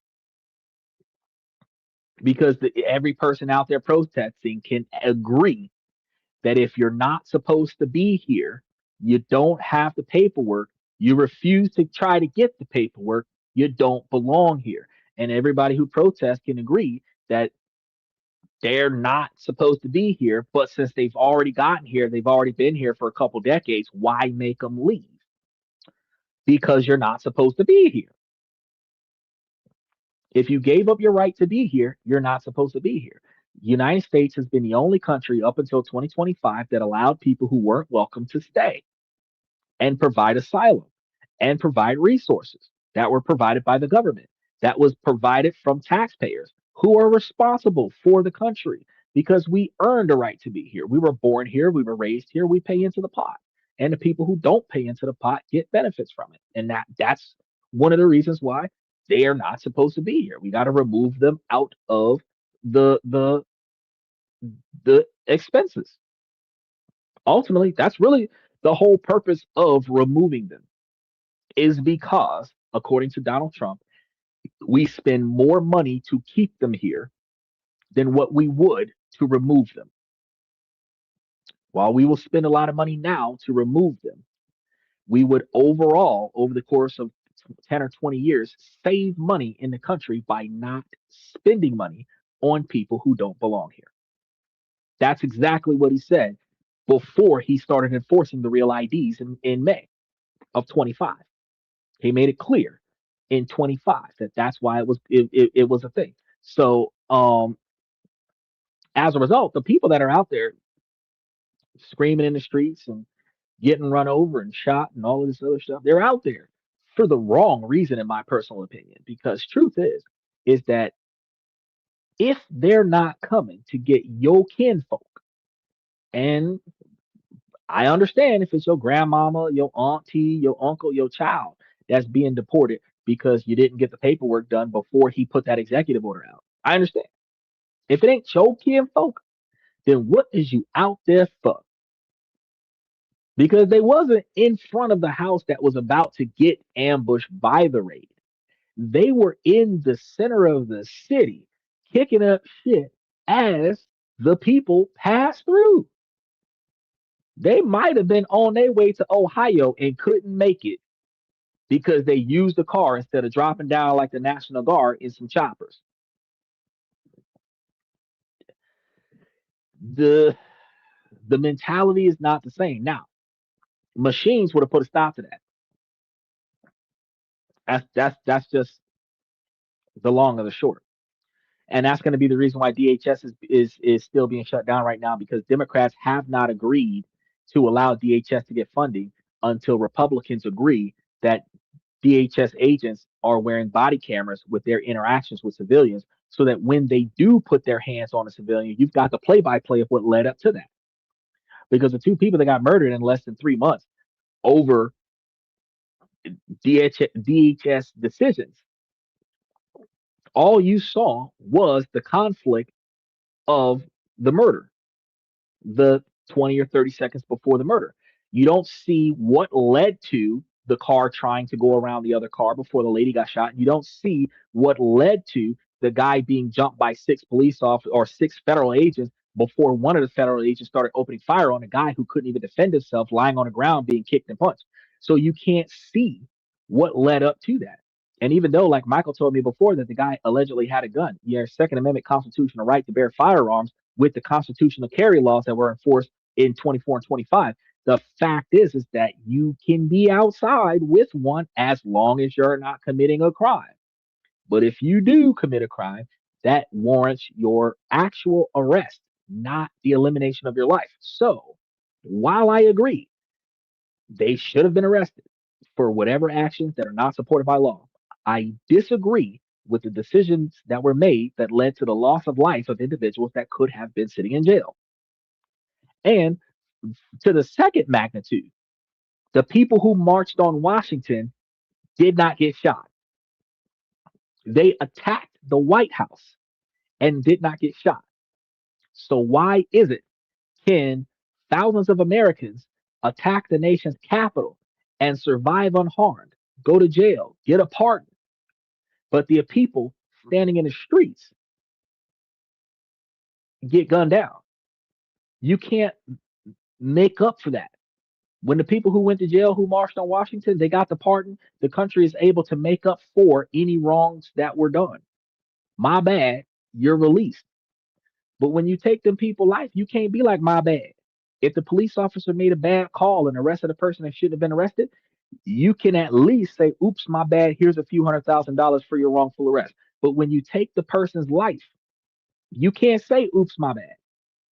And it requires the family of that person to sue the government for unnecessarily taking the life of a civilian that should not have had their life taken. But that person, no matter how many millions you get off of a lawsuit settlement, that person doesn't get their family member back. Now, first person accountability, y'all should not be out there starting no stuff with nobody with no assault rifle. I don't care if you got an assault rifle too. Y'all should not be out there with your dog chasing the people down. You should not be out there with your whatever going up against the assault rifle because they are told to eliminate all threats. Your responsibility is to peacefully stand on the sidewalk, not block traffic, not block the crosswalk, and argue your position, but do not get in their way. But from what I hear, they're starting to arrest people for obstruction of justice. So if you stand in front of an ICE vehicle, you're going to jail. But because this is a federal action being executed, one of the things that not a lot of people are paying attention to is that if you get arrested by the feds, you're going to get federal level charges. You're not going to get some domestic city, whatever. You're going to end up in federal court, something close to a freaking court martial, where your opportunity to spend time in Guantanamo Bay is highly likely. And you'll be in a black site with no phone call because your rights don't exist with domestic terrorism charges. Have you seen those people protesting on the streets, how they act? Yes. And that's why they're getting gunned down. And like I said, I don't agree with them getting gunned down, but I also believe that you start stuff that you can't handle. You certain decisions that you're not supposed to make that you make that puts you in a position that starts becoming outside of your control. And once it gets out of your control, there is nothing you can do besides ride the wave of consequences. But there were several decisions that people made, such as leaving their house to go to the protest, protesting when the people came up, continuing to protest in front of the agents, yelling and cursing out the agents, throwing stuff at the agents, or staying in the vicinity of somebody who started throwing stuff at the agents, refusing to leave, not taking a behinds home, then fist fighting with the agent. Then they end up on the ground. Now they're fist fighting a bunch of agents, and then you can't breathe no more. That's it's a series of bad choices. He said the people that marched on Washington got special dietary food while locked up and full pardons. Right, but the people who marched on Washington did not get shot down. If at best two or three people got pepper sprayed, they were able to wash their face and they could still see. But out of the two or three people that got pepper sprayed versus the two plus people that got murdered, you ain't bouncing back off of that. You know what I mean? And that's why like so Republicans say the Democrats are idiots, and they say that out of three Democrats, one is dumb and the other two are dumb for thinking that the first one is smart. But truth of the matter is that the Democrats are the ones that saying, hey, as idiotic as these protesters are out here, the people with the assault rifles have to hold higher levels of responsibility for their decisions because they are not, in fact, in a life threatening situation when you have five assault rifles against 30,000 unarmed individuals. You're not in a life threatening situation. Now, the first person that throws a rock changes that dynamic. But when you've got six agents beating up one civilian, even though you've got six guns to one gun, you do not have overwhelming force on the agent. You have overwhelming force on the civilian. So just because you saw the gun, kick the gun out of the way, tase him, mace him. He can't shoot squat if he can't see shit if his eyes are burning. But why were they able to hit the person holding the cell phone in the face with the riot spray, close contact riot spray, enough to kill the person, right? Just from breathing in so much cayenne pepper. But they couldn't spray the guy on the ground with the cayenne pepper and mace him down so that he could stop resisting. Like I said before, with the six agents that were there, each person could have grabbed the limb before the gun came out. And you have one person on each arm and one person on each leg. Nobody can stop five 200-pound men. You just can't. I know I can't. If each person's got an arm, I can't do shit but stand here and let the extra person spray me in the face. Now I can't see. You want to wash that off? Cooperate. They'll let me sit there and suffer until I'm willing to cooperate. At least still alive when it's over. That's my observation. Is I use a little cayenne pepper in my cooking sometimes. I do too. But have you ever accidentally got that stuff on your hands and then rubbed your eyes with it? You ever had some cayenne pepper that you was using to sprinkle on the food and then you cut you up some onions and then the onions made your eyes water and then you rub cayenne pepper on your face with the onions on your hands and stuff and you got that stuff in your eye? You know how much that shit burns? You ain't doing shit. You done dropped the knife. You done dropped the gun. You done threw your wallet on the ground. You all right, take me somewhere. You know what I mean? He said yes today. ah, and this is why they made TV dinners. Exactly. He cried like a baby. So, with that knowledge, both of y'all know firsthand that a little bit of cayenne pepper and a little bit of your onion, and you ain't doing shit else for a good grip. Which also means that with a little bit of cayenne pepper and a little bit of onion, they could have made that woman not drive her car because she couldn't see to go nowhere, and the dude not be able to do nothing with his gun because he wouldn't be able to see to pull it out. They would have been so busy doing this with their hands that they would not have been able to do nothing else. They still could have survived that situation, but unfortunately it didn't. So Democrats are responsible for the government being shut down this time around. I'm gonna give them credit for that because Donald Trump was responsible for the government shutdown the first time. And the Democrats are the ones that are responsible for putting forth the bills to put a stop to the big business buying up all the single family homes so that middle class and lower class individuals can afford to buy homes. While the Republican Donald Trump is putting forth the effort to reinforce that, and a Republican senator is backing up the play, a Democrat decided it is time to stop for the ultra rich buying up all the property from the ultra poor. I agree. Now, Republicans who think that that's a dumb move, put your arguments in the comment section and tell me why that's not a good move. Any Republican that's making that argument, ask yourself before you put up that counter argument, do you own your own house? Because if you do, you can make an argument. But if you don't, this law is being built for you. She said, my mom, hey, she could be an ultra Republican all day long. But if she don't own her own house, she can't argue, oh, that's bullshit. The poor people need to just get a better job. Because usually what happens is in these political debates, a uh,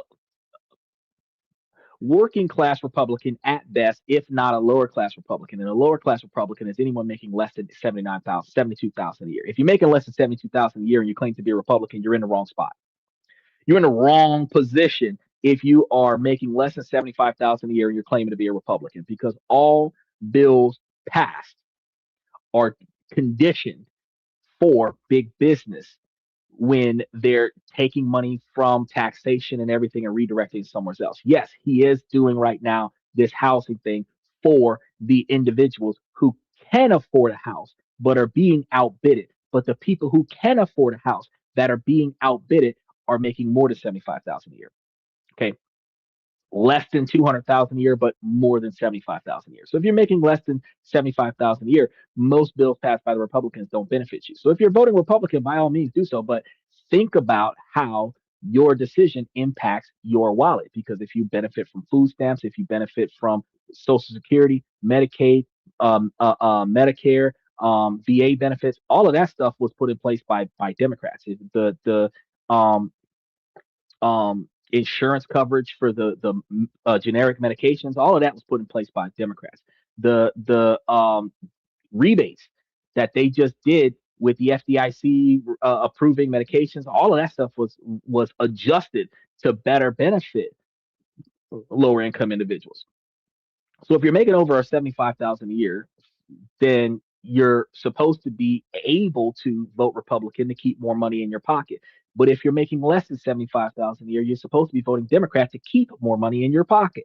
It's the same dynamic because Democrats takes benefits from tax dollars and gives it back to the people. Republicans take taxation out of your pocket so that you don't spend as much money on the benefits that are getting given back to the other people. That's the dynamic. So if you want to keep your money in your pocket, you have to look on which side of the fence you are.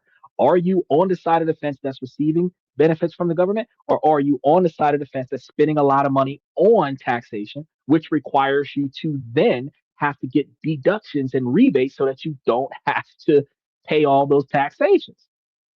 They said Ron Dula, um, or the Leo, who runs the biggest hedge fund in the world and is a billionaire company, about the income gap in the US. Oh, so he complains about the income gap in the United States.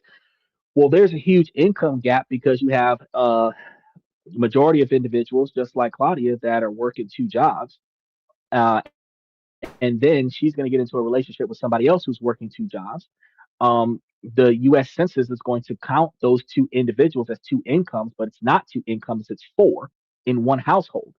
And that combined income is going to be one joint income. And the census is going to make it seem like, oh, every American is working 40 hours a week. Fuck, most Americans work more than 40 hours a week.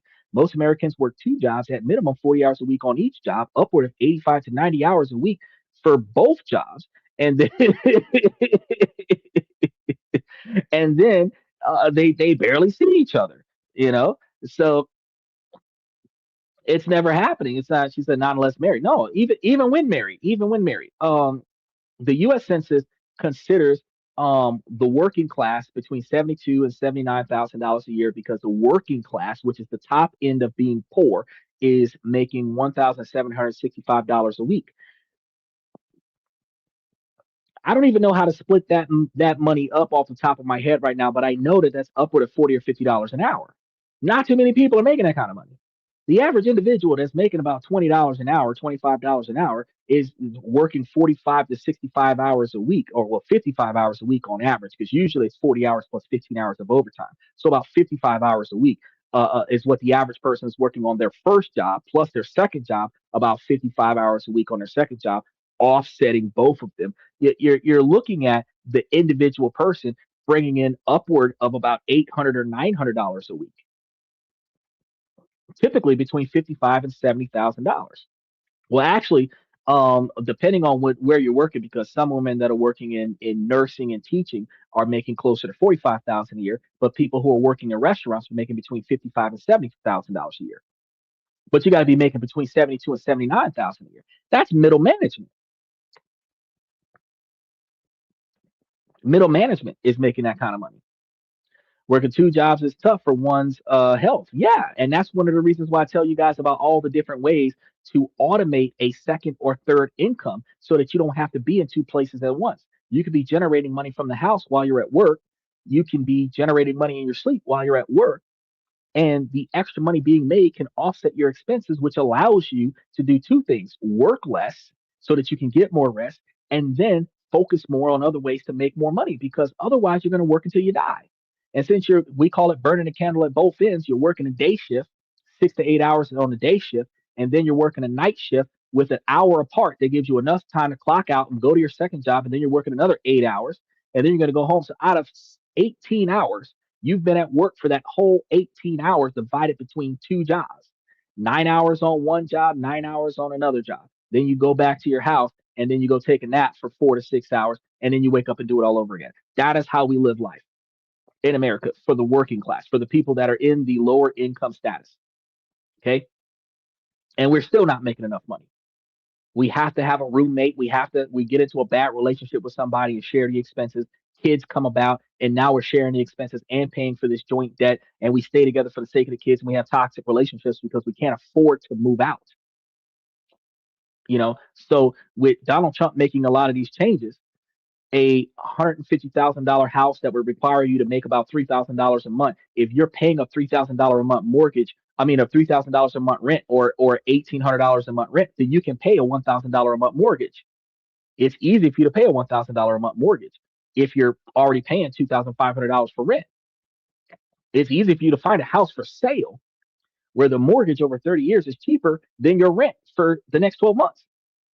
And the difference between the mortgage and the rent is that the rent is going to go up $100 to $200 every year. The mortgage is going to stay the same for uh, 300 years. Well, I mean 30 years. So, encouraging people to get your own. Yeah, the difference between owning your house versus renting a house is that owning a house, you have to deal with all the maintenance. So if something breaks, you got to fix it. Renting a house, you don't got to fix shit. You just put in a repair request and they come and fix it. They cut the grass for you, blah, blah, blah, blah.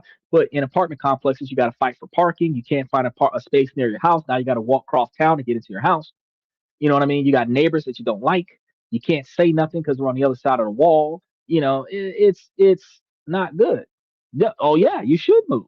You definitely should move.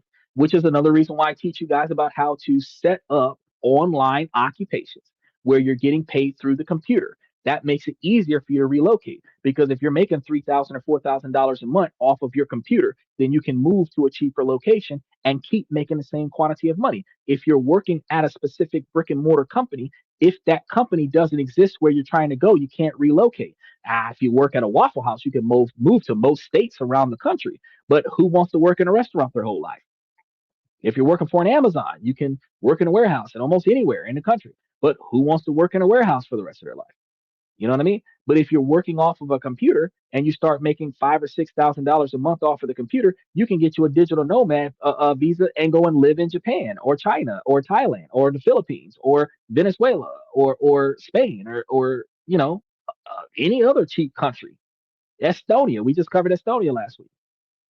And for the same quantity of money that it would take for you to struggle in New York or California, for the same quantity of money, you'll be living an upscale lifestyle with less effort.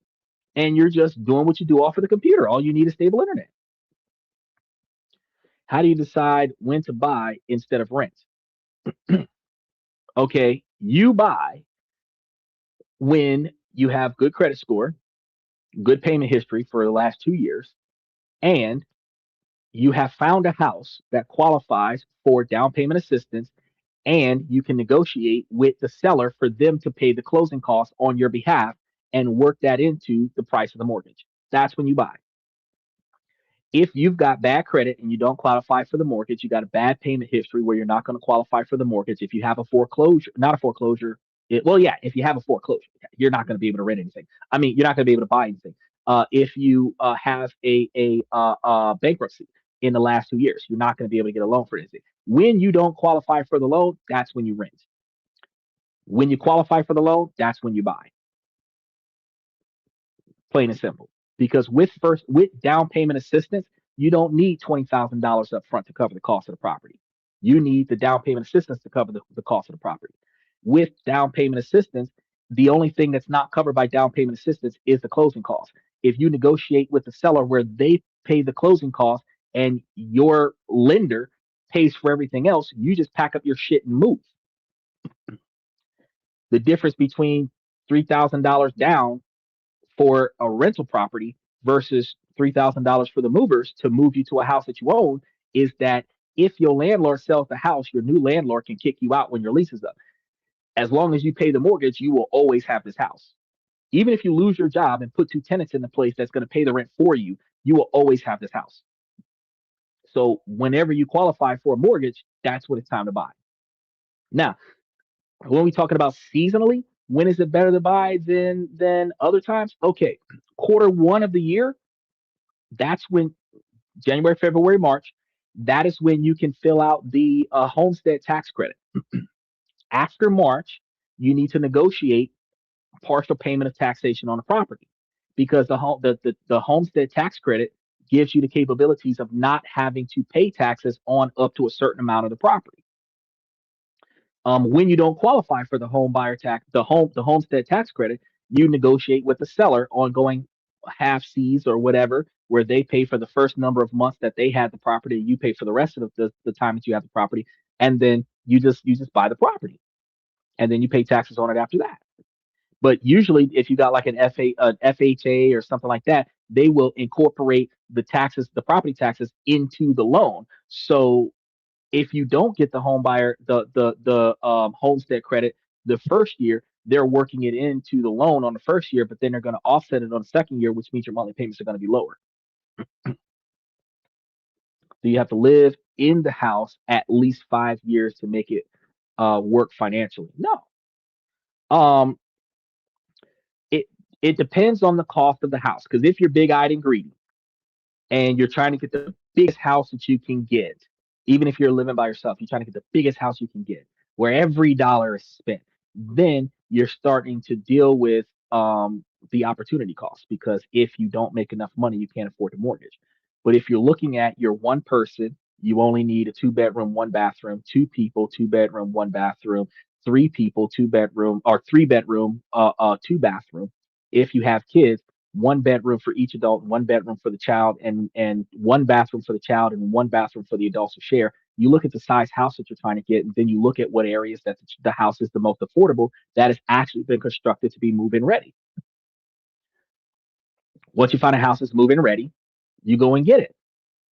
The cost benefit is that if you're finding a house that is not overly priced in an overpriced neighborhood, you're likely going to save $300 to $500 a month on what you would have spent on your mortgage versus what you would have spent on your rent. Because a house in, say, Apollo Beach, Florida, might have a $3,000 a month rent. That same house would have a $2,500 a month mortgage. That same 4 bedroom, 3 bathroom house would have a $2,500 a month mortgage for a $500,000 house. But you would be spending $3,000 a month for the rent.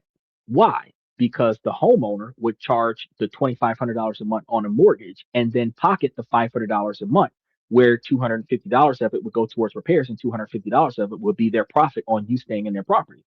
They're going to overcharge you. Rent is overcharged mortgage. That's what people don't understand. There's a massive profit in that, typically 25 to 30%.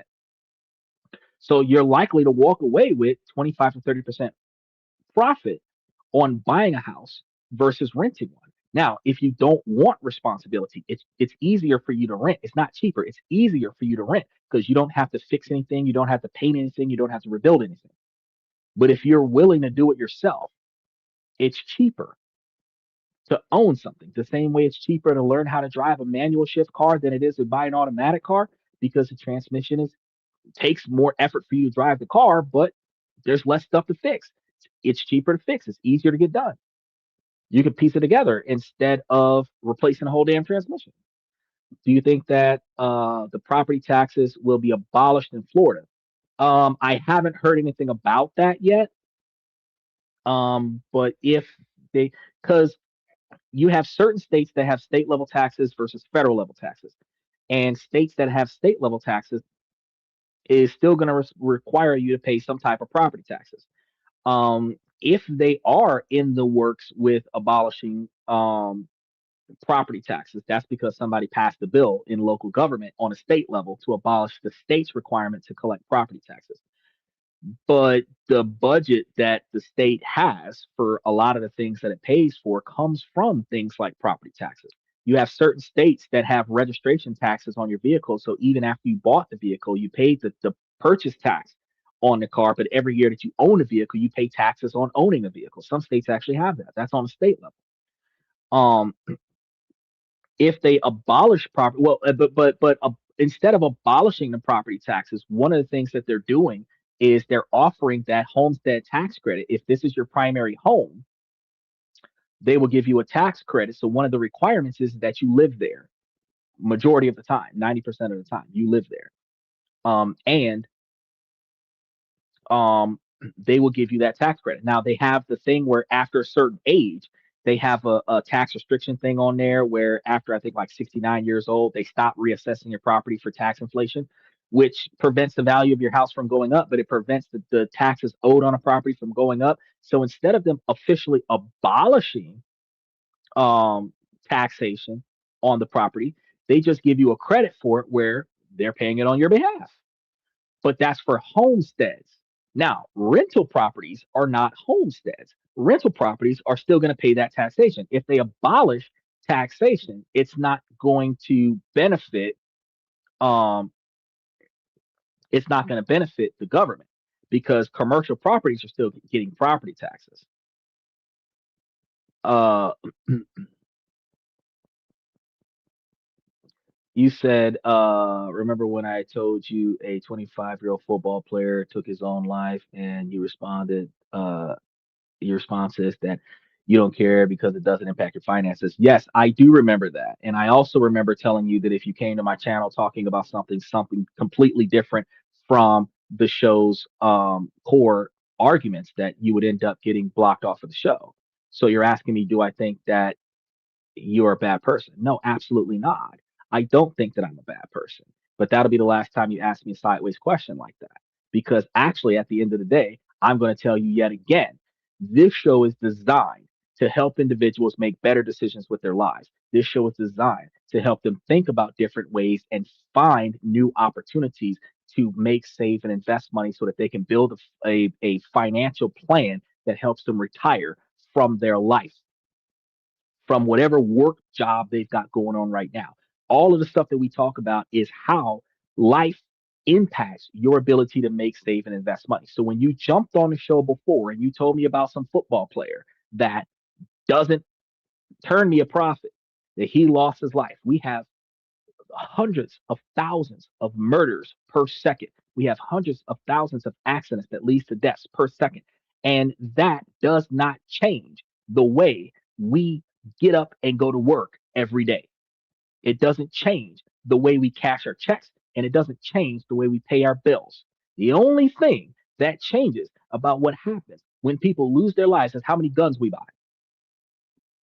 Okay? So you can ask me about the Epstein list and get blocked because I don't care about it because it does not impact how the 80 something thousand people that are on this show make money. It doesn't impact how they spend that money. It doesn't impact how they save that money, and it doesn't impact how they budget that money. So no, the what impacts the average American is trying to leave their house to go to the grocery store and get murdered by a federal agent. That impacts us. Probably should buy body armor. That's where the financial decision comes in at.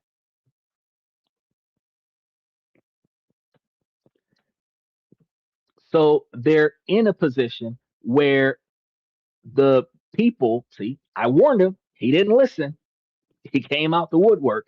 I said, come with the recklessness, get kicked out. I have no problem with you disagreeing with whatever concepts that I talk about on the show. I have no problems with individuals putting up a contradictory position, such as B Money over here says property taxes won't be abolished until our government is abolished. I have absolutely no problem with counter arguments because I don't know everything about everything. I know enough about enough to tell you guys how we should pay more attention to how life is changing around us during a era where drastic change could benefit those of us who used to not be able to benefit. And since we are not from the past, because most of the people on the channel right now are over the age of 30 years old, we have not, in the first 20 years of our adulthood, made better decisions, which is why 75% of America is financially destitute. Okay. Doesn't matter if you're $250,000 a year income or not, you're living from paycheck to paycheck.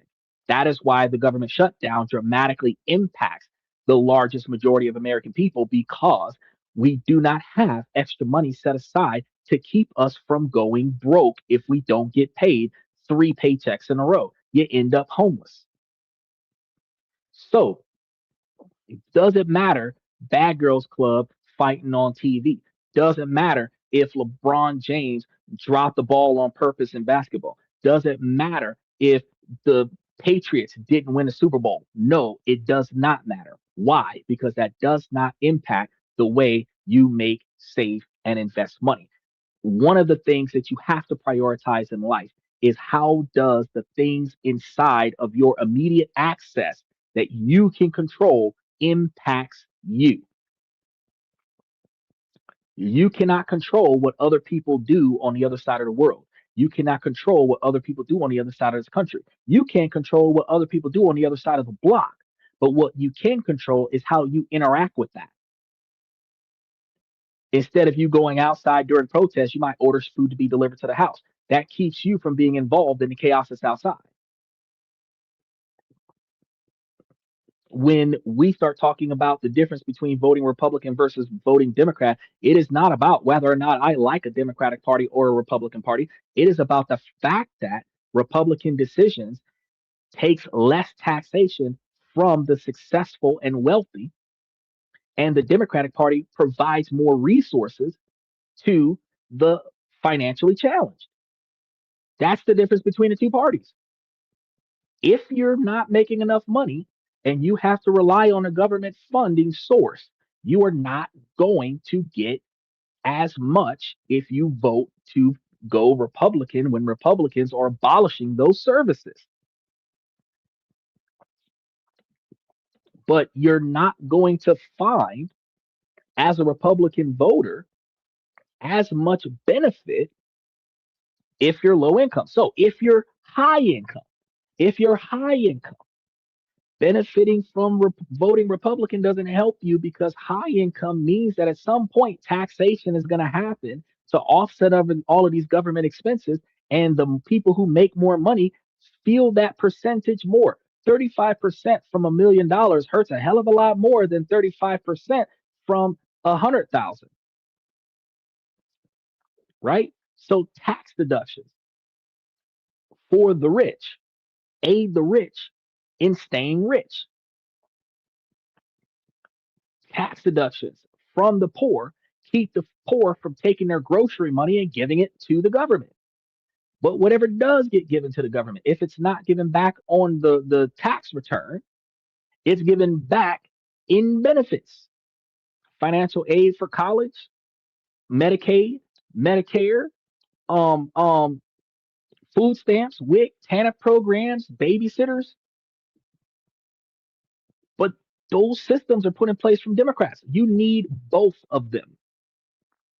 No one party is better than the next. You need them both.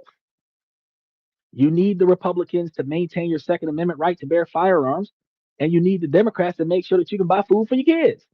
You need them both.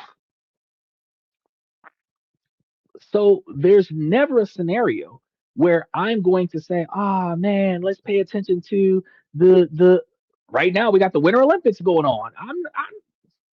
I tried covering the Winter Olympics before, and I thought about it, and I'm like, man, we talk about everything on under the sun on this show, but we don't have a purpose. And then I decided and this was over a year and a half ago. I decided our purpose is going to show people that not only can you not be broke, but you can also retire. You don't have to work until you die.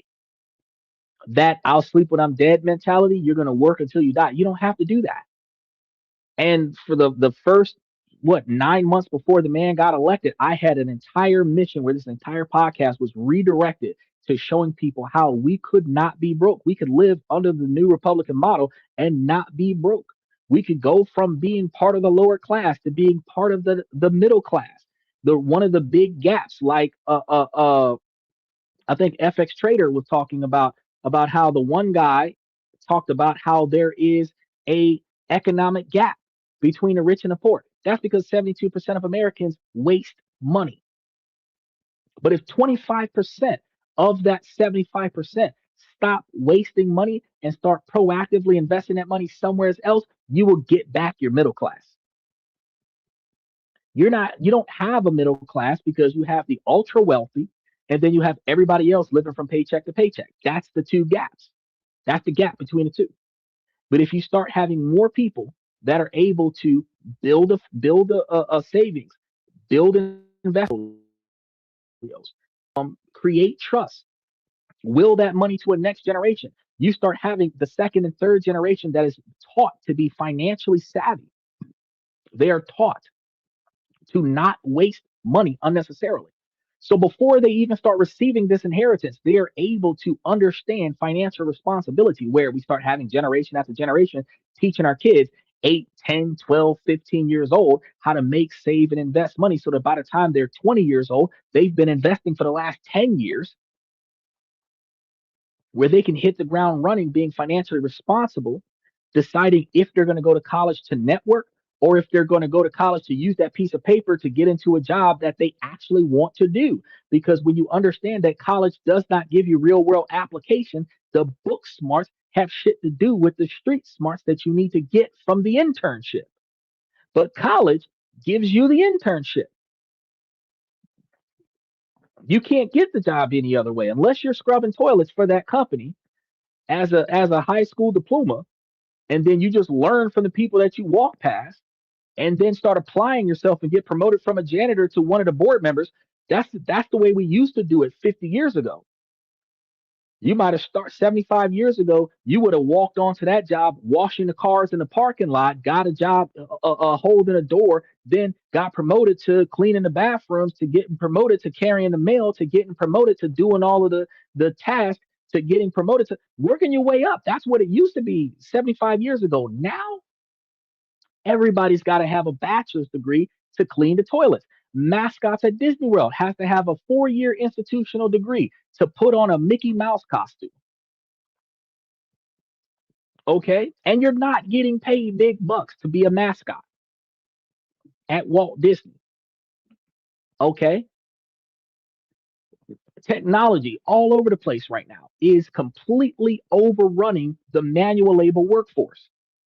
High tech industries that are automating technology, they just fired 200,000 tech employees because those people created software, Anthropic, that did not need that manual labor anymore. And then they fired 200,000 people who went to college, probably got master's degrees in technology, and then got into this big business thinking that they were big shit on a plate until they got replaced by the software that they created. So at no point on this podcast do I give two shits about anybody who does not impact our ability to make, save, and invest money. I don't care. I don't care because there's so much stuff that we could talk about. We could talk about the wars in other countries. We could talk about the terrorism in other countries. We could talk about the riots all over the world. We could talk about the people, the racism in America, where people are protesting in America for Palestinians, and Palestinians are hate speech against the protesters. We could talk about all of that stuff, but how does that impact your ability to stop working two jobs and start only working one? How does that change you from working every day to not having to work every day? How will you ever get to be sipping Mai Tais on a yacht in the middle of the Bermuda Triangle if you don't stop worrying about other people's bullshit and just focus on yourself? So yeah, when people come and ask me ridiculous questions, I'm just like, nah, fuck that shit. He said, I guess the reason that most people are poor is that they don't think like investors. They do not think like investors. Most people are consumers. They go to work to make money, to spend money. That's what they do. They live from paycheck to paycheck. They only go back to work to get enough money to spend money. Then, if they make too much money, they upgrade their standard living lifestyle creep to spend more money. They're always living from paycheck to paycheck. They're always working overtime. They're always working a second job. They're only dating people that make enough money to help them subsidize their standard of living. And if the two of them can come together and make enough money to cover us even higher standard of living, you'll go from living in a project to living in a 2-bedroom house in a gated community. And now you're still working from paycheck to paycheck. Oh, yeah, you've got a luxurious car. You went from a Honda Civic to a Mercedes Benz. You went from a Toyota Corolla from 1988 to a BMW from 2024. But if you miss 3 paychecks in a row because of that last shutdown, your car is being repossessed and your house is being foreclosed on. So at the end of the day, if we start thinking like investors, we start taking the extra money. You stay in that house that you could afford when you wasn't making big money, and you stay in that house. You find somebody that work with you. Y'all live under one income, and then take the other income and y'all invest it. And two forty, I showed y'all $245,000 a year people can become a millionaire in 10 years. $1.5 million in 20 years.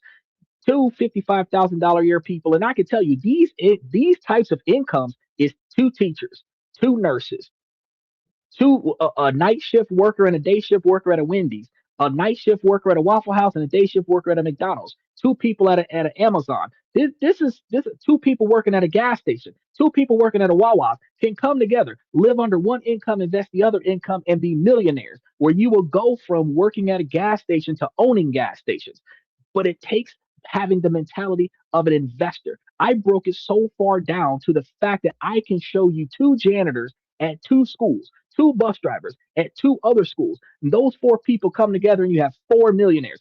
And once I put that out there, once I put that out there, I'm like, nah, fuck that shit. You can't come to me and be like, oh man, what happened?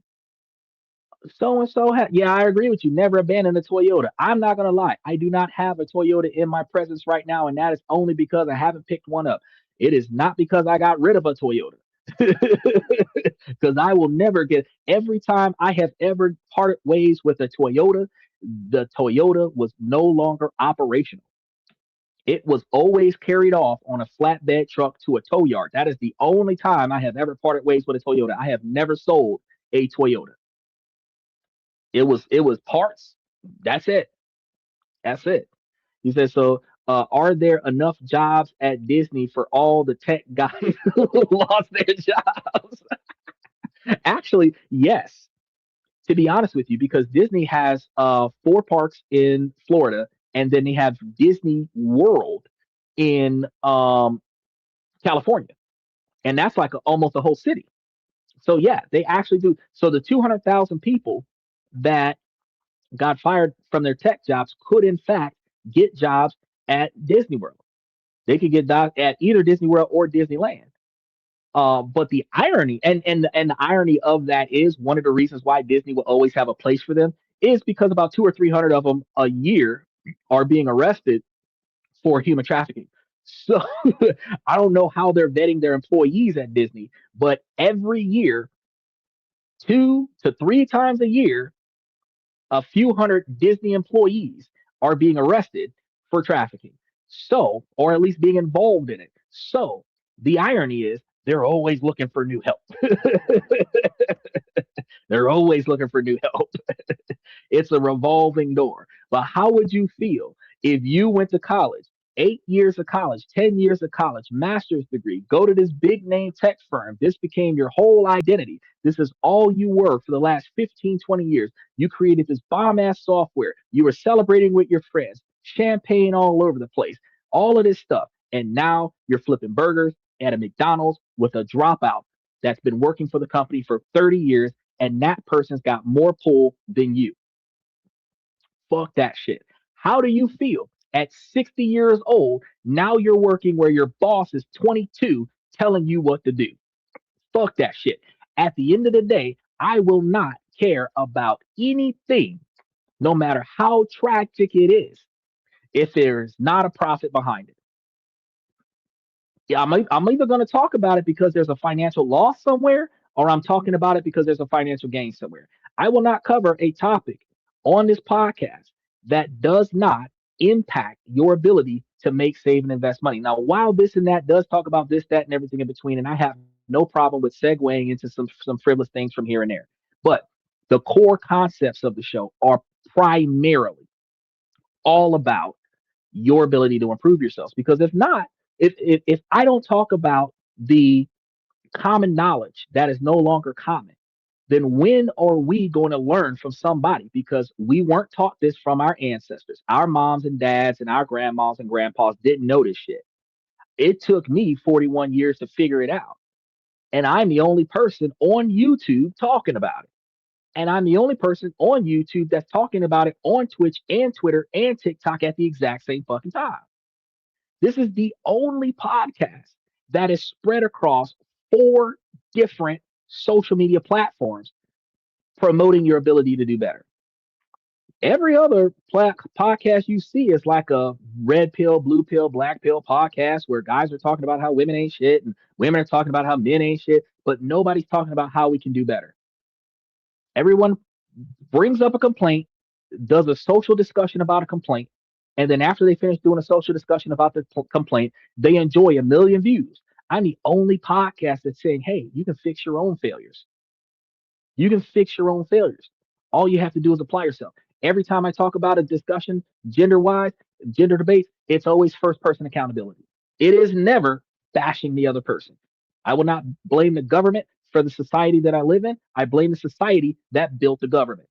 I will not blame the other person in a relationship because the person who is dissatisfied with the relationship had the ability to contribute to the relationship too. It is never one sided. Both sides are involved. You say, are they getting arrested while wearing a Mickey Mouse suit? Actually, no. What happens is that they clock out of the job. They go to some local hotels. Everybody meets up. One dad actually drove to Polk County, Florida, from out of state and left his daughter in the hotel and went to go perform this activity and got arrested with somebody else's child in a sting operation with a few hundred employees that were off duty Disneyland employees, but it's a repetitive behavior that the Disney employees are getting got. FX Trader says, is the financial education knowledge the reason that kids from rich families have huge advantages? Yes. Okay, so the financial access that rich families give their kids the huge advantage financially, but the knowledge they learn from the old folks, when not to buy stuff, when not to waste their money on stuff, when not to affiliate with broke people who have broke minded spending habits, when not to use your money to impress people, because that's a waste of money. Those people aren't important. They need your money. You don't need their attention. You don't get taught that in school. You don't get taught that. We don't even have home economics in high school right now that I know of. We go to college and we learn accounting, where accounting is accounting a rich man's money, not how to balance my own money. We learn business degrees, how to manage somebody else's business, not to build our own. This podcast teaches you how to build your own business. This podcast teaches you how to count your own money. This podcast teaches you how to invest your own money. And this podcast tells you don't waste your time with people that ain't shit. That's why as soon as mixed martial arts said that for the third comment, I blocked him because I'm like, no, I am not putting up with anything that is not your ability to improve yourself because otherwise I'd be wasting my time. I'm not here trying to get a million views so that I can just sit here and ride the wave. My career is not this, but my legacy is the success of the people around me. Therefore, if this podcast can touch a million people and help a million people better their lives, and those people can dedicate this podcast to their success, where they tell their kids and their kids about how this one podcast that they watched on social media helped them get their shit together, and now their kids don't have to suffer, and their kids is watching that same podcast. If I'm here for 25 or 30 years and I got second generation families watching this podcast and they're teaching their kids the same shit, just like Kevin Samuels, man is dead, and they're still putting videos about that man all over social media. If my knowledge can go further than my lifespan, then I left an impact on this world. That's my legacy. My kids, my grandkids can come and say, well, shit, I can learn everything from great grandpa because his platform is still on YouTube. I can leave a mark in ways that it will not be touched by not even Martin Luther King. Because while there is a street in every city that separates the poor community from the non poor community by Martin Luther King Drive, and every school and library south of that street is a Martin Luther King High School or a Martin Luther King Middle School or Martin Luther King Library, we still have racism in this country. We still have social bias in this country. We still have social classism in this country. But what we don't have is the last generation teaching the next generation how to get your shit together. And what we don't have is the current generation taking knowledge about getting their shit together. And what the next generation is doing is recklessly throwing their lives away because the last two generations have no fucking guidance. Then when we say this country is cooked, why is it cooked? Because out of 5 generations, nobody is telling nobody else how we can stop suffering. But everybody says that it's fucked up how I gotta work so hard and I don't have enough. Everybody's trying to find happiness and they can't find happiness, so they gotta buy happiness. You can't afford your standard of living, but you're buying happiness to make your life less miserable, which costs you more money, and now you're less miserable. You're treating the symptoms, but not solving the problem. If you solve the problem, you'd be happy. So when you ask me about the rent, yeah, Kevin Samuels is a genius. But why is Kevin Sam? I'm the next person up. I don't hold a candle to the man just yet, but I'm the next person up. That man was making sense, but he died before I started my podcast. I think there's one other person that's kind of giving some good relationship advice, but they're giving relationship advice. I'm not going to knock any podcast that is going to give you good relationship advice because you guys need to know how to treat each other better. But one thing I am going to tell you is what podcast is telling you how to fix your money. Not, no podcast. Yeah, yeah, yeah. Half of the people came. Thought I was going to sleep. Girl, I'm off until like 4 o'clock, 4 o'clock tomorrow. Tomorrow Tuesday. I got a 3 o'clock tomorrow afternoon. It's 1 o'clock. I ain't got no more clients for the rest of the night. This is what I'm telling you.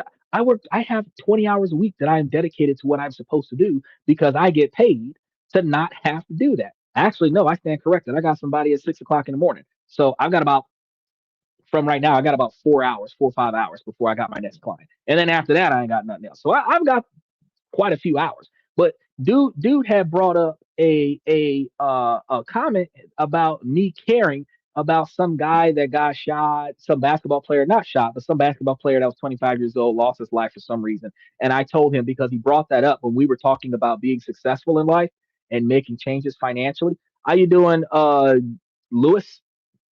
Um, when the guy came up and asked me about it, I'm like, bro, you're on my podcast talking about some football player that lost their life. Like I'm supposed to give remorse to that. And one, I don't know anything about the topic because the only thing that comes across my screen is how life impacts our ability to make, save, and invest money. And that's what I've been talking about for the last 30 minutes. It's like, bro, this podcast is not going to cover scandals. This podcast is not going to cover celebrities. When I talk about a celebrity, I talk about Shannon Sharp because he married this woman and then when she divorced him, regardless of whether or not she's telling the truth, she divorced him. She sued him. She took more than what she would have gotten off of just the alimony alone. And then after that, she caused him to give up on his ESPN contract. She destroyed the man's life and career instead of just leaving and walking away. And I only talk about that because that negatively impacts your ability to make and save and invest money. I don't talk about the celebrities. I don't talk about what Beyonce doing. I'm not talking about Nicki Minaj and Cardi B. I'm not talking about the next best rapper in the world or anything to that effect. I only talk about the things that directly impact your money because how are we going to get better in life if we don't start making better financial decisions? And I am the only podcast that is literally doing this for almost nothing. It costs me more to be on here than I actually get paid off of it to teach you guys how to make, save, and invest money, make you guys financially better, right? And if y'all take half the stuff I give you and put it into action, you will see yourself saving money. You will be able to work less. You won't have as many bills. You'll have less stress. You will find yourself with more peace of mind. You're not going to call that happiness, but you're not stressed out and exhausted on a regular basis. That's a fucking improvement. If I can get you there, that gives you enough motivation to pay attention to the rest of the shit that I was saying. When you start putting yourself in a position where, oh, okay, well, if I keep doing this for another 15, 20 years, I don't have to work no more. You've got an 8-year-old. If you follow my advice and you start rearranging the way you put your money, by the time your kid goes off to college, you don't got to do shit. You know what I mean? It's just taking the money that we waste on bad decisions and putting it towards improving our future. If last year sucked and the year before that sucked and the year before that sucked, What different did you do over the last handful of years that changed the way life sucked a little less? And that's one of the things that we don't discuss. We very rarely discuss these things. We rarely discuss, if it wasn't working for you in 2024, stop doing it in 2025. If it wasn't working for you in 2025, you stop doing it in 2026. Instead of us having New Year's resolutions, and she said, I've taken some of your advice. I know. Instead of making New Year's resolutions in December that you're not going to carry forward until March. Why not make a New Year's resolution? This is a new year, new you, girl. Woo! And then you're going to be the same asshole that you was last year. You need to find the way, find your 20-year goal, where the fuck you want to be at in 20 years. Figure out, well, it doesn't matter what it is. If you want a mansion, if you want 20 cars in a yard, you want a multi-billion-dollar business, whatever the fuck you want. How the hell do you get there? Because every guru, every seminar will tell you how great life is on the other side and not tell you how the fuck to get there. But every single day, I tell you how to get there. I'm the only podcast that does it. I tell you how to get there. He says your channel is useful as opposed to a lot of the other ones. I know. Look, bro, I was shocked when Wikipedia started linking to my podcast.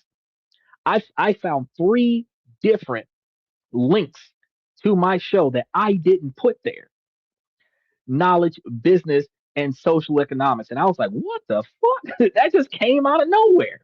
It just attached itself to all of the threads. Sometimes you can Google search some stuff, and one of my videos will come across YouTube that's providing you with insight on how to improve something. These shows are not about wasting our time. It's not about wasting our life away. It is about finding a way to do better.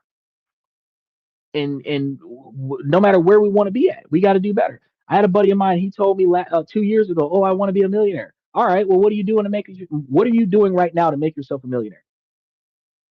And since I asked him that question, he hasn't answered that question. And since he hasn't answered that question, he has changed jobs 4 times in the last 2 years.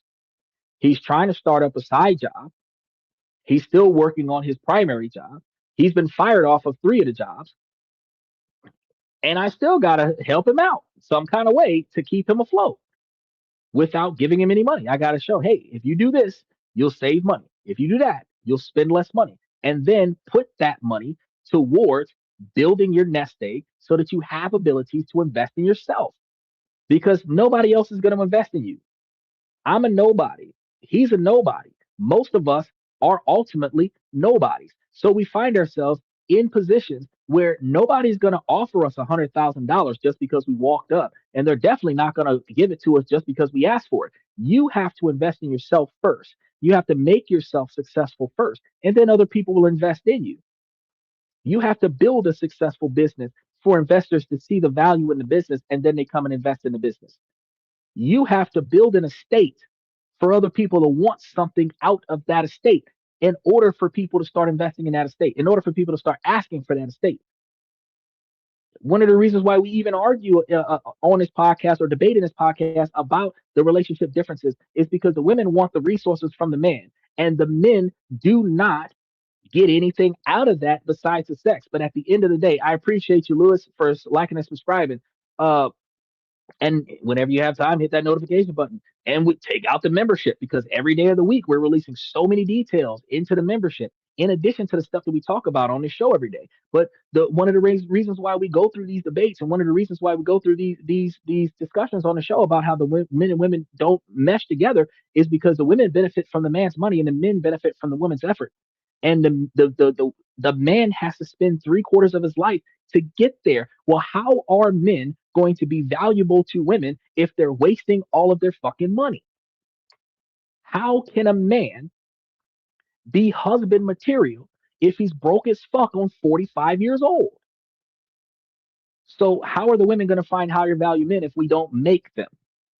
We can't make higher value men if we don't stop talking about bullshit, start talking about how to fix ourselves. Steven says, this show has so much value that I became a member. This is the first time in life I typed one of my cards in for payment into the phone, and I'm in the 30s. That should say something, bro. Look, I'm telling y'all real quick. This is the kind of stuff, and he could tell you. If he goes into the membership right now, he will see since he signed up about 21 different posts that came up: the stocks, the bonds, the mutualities, the HSA fund accounts that came up, the the what are those? The Abide accounts that helps you with disabilities, the the whole core satellite portfolio that's going across the bottom of the screen right now. The whole list is in the portfolio. The ones that are having ex dividend days coming up, those are being dropped down. The ability to establish yourself, starting up an online business, different types of online businesses that you can start up, different types of side hustles that you can start up. I've got stuff coming out every day, every week. Something different is dropping out onto the membership, where you guys are like, fuck, there's so much stuff here. You can scroll through a lot of it. I got PDF files up there for the girlfriend contract, for the fiance contract, for the marriage contract. If you own your own house versus when you rent. And that contract allows, when you start dating somebody and y'all start combining assets, y'all can document what assets that you keep, what's yours and what's hers. And then if y'all part ways, y'all agree to only take what you brought into the relationship. And then after y'all come together, y'all can amend that document every year and separate assets. You know what I mean? And like Claudia said, she said, I need a rich man. But in order for you to find a rich man, sweetheart, the men got to stop fucking up. Because how you going to find a rich man if all the men are putting all their money on pre-ordering GTA 6 and the next PlayStation 7? You know what I mean? Everybody buying the next iPhone 16, but ain't nobody trying to get them a goddamn job that's going to pay them $2,000 a week to pay for the damn iPhone. You know what I mean? We have to build a better future. They use a metaphor that says that the grass is always greener on the other side. So you got to always water your own crop. You got to always harvest your own crop. In order for you to have a crop to harvest, you have to plant your own seeds. You have to water your own garden. You have to pull the weeds out. In social interaction, that's exactly what we got to do. We have to tell the people who want to listen, this is what you can do to make yourself better. Then we have to tell the people who don't want to listen to get the fuck on. That's in the Bibles. Not that way. It's not worded that way, but it is in the Bible. It's instructed in there. He told his disciples who had the knowledge to go out and teach those who wanted to learn. You're not forcing on other people what they don't want to hear. You're teaching those people who want to learn what they need to know to be successful with their objectives. And that's all I'm doing. I'm teaching y'all what y'all, if y'all want to know how to do better, y'all are going to hang around for a few hours on a podcast and learn how to do better. And then y'all are going to take that I tell y'all and apply it. Some of that stuff, you're going to bypass it. Some of it might feel like too hard. Some of it, you might find a little motivation to get started on it. But when you start grabbing that stock up, that we got the Stash app is in the membership. There's a link in there. Get your promo. Dive in there. Get you a few extra dollars on your first investment. Start investing out of the promo, and build your portfolio. Build your brokerage account through ETFs. Fastest way to get your money back. Way easier than stock trading with TD Ameritrade and Acorn. And you have the ability to do stuff like this on a regular basis so that you're not always broke. You know what I mean? Is that I like the way you explain things. You are just right, bro. I do the best that I can. I do the best that I can. But all of my information is highly researched and curated and fact checked. And then throughout the show, while I'm presenting it to you, Michael is on the comment section fact checking. If I tell you something is wrong, which rarely ever happens, Michael will come and correct you. He's corrected me 2 times. Once about Old Spice and once about Steven's age. That's it. Out of the last 3 years on this podcast, I have been corrected once about Old Spice, when it was created and who was it created for, and once about Steven's age, because I assumed based on where he was that he was in his 20s, but he's actually in his 30s. That was it. Everything else, which is like 2 out of 1,000, because I do a show 365 days a year, and out of 365 days out of the year, I was only wrong about 2 things that had nothing to do with money. He said, My guy is a Bible guy. Nice. Yes, ma'am. Look, Corinthians 1 through 21 tells you how to treat people. Don't nobody want to hear that, but Corinthians 1 through 21 tells you how to treat people. The Ten Commandments is what all of our laws are built on. Don't kill, don't steal, don't cheat people out of shit. That's your 10 Commandments. The stuff in the Quran is exactly like Corinthians 1 through 21. It's mutual respect between one another. But mutual respect comes from equal equity and investment in the other person, not equality, because men and women are not equal. But men and women can mutually benefit from one another. She benefits from him financially, and he benefits from her efforts. And that's why a 50-50 relationship is never going to work. A 50-50 relationship is not going to work because she's going to do more stuff and he's going to spend more money. And when she starts spending more money than him, she's going to complain. And when he starts doing more stuff than her, he's going to complain. And it's always going to be a breakdown of communication because nobody wants to listen. Everybody wants to talk. Nobody wants to negotiate. Everybody wants to demand. We even have in our relationships, and this negatively impacts your money. Women want to be in control, but they want a man to lead. You cannot be in control of your leader. Your child doesn't tell you what to do.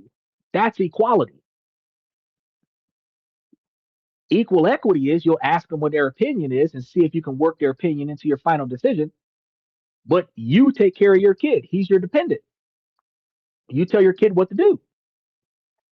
Likewise, in a relationship, the man takes care of the woman. She's a dependent. She follows his instructions. Women that don't want to do that don't belong in relationships. Why? Because your decision making skills is to find a guy with the mentality to build your relationship up to a retirement status where y'all don't have to work anymore and y'all can spend the rest of your lives enjoying each other. If you're not picking a guy with fucking sense, you failed yourself. You're not supposed to dominate him because you picked a guy that was wasteful because you were enjoying his entertainment. That is not how you find a successful relationship. That is not how you build financial success. Since I've already told you how two people can make themselves millionaires, you need to know that if you've got the right sense, you need to find out if the dude that you're talking to's got the right sense. If he's wasting his money on alcohol or cigarettes or gambling or casinos or clubbing or whatever the case may be, his car, video games, if he's wasting too much money on shit that's not making money for him, he's not the right fit for you. This is before he took you out on the first date.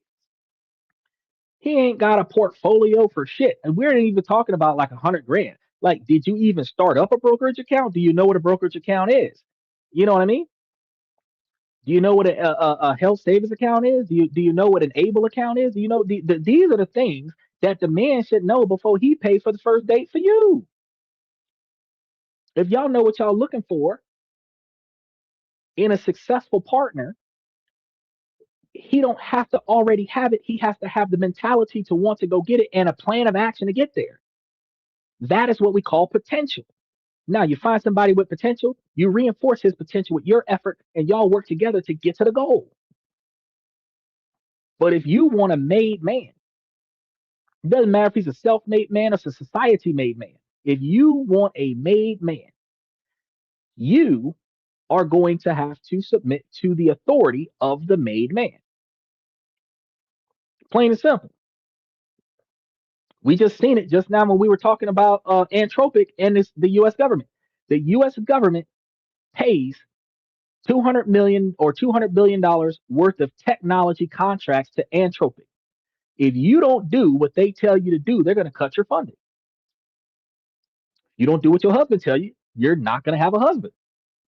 If you don't do what your boyfriend tells you, you're not going to make it to the marriage.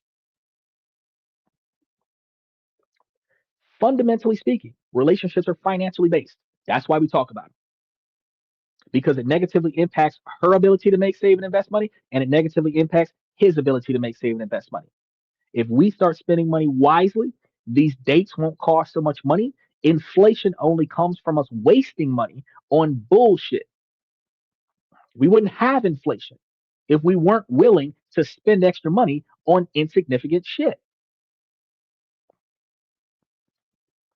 You said self-made man or just a made man.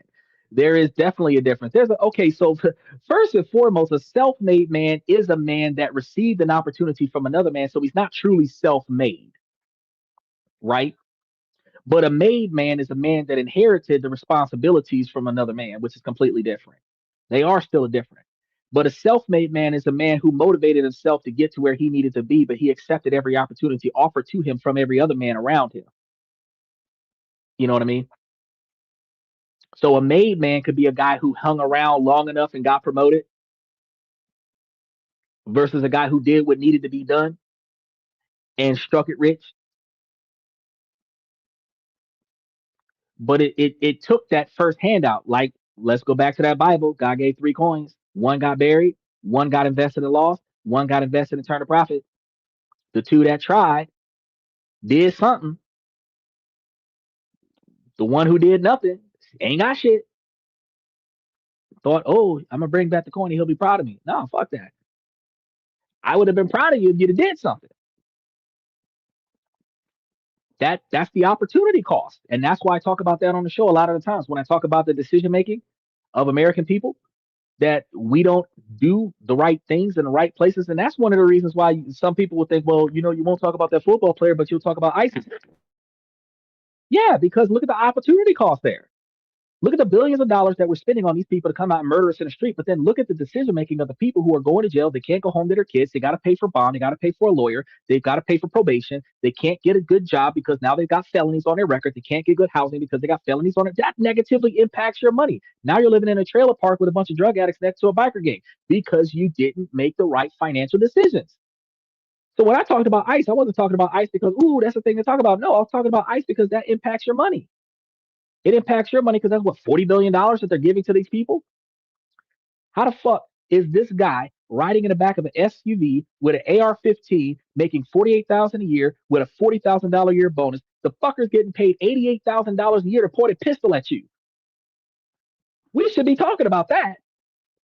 I'm not getting $45,000 a year to ask you if you want a refill on your fucking soda. Why the fuck is this guy getting $88,000 a year to ride the back of an SUV pointing pistols at people?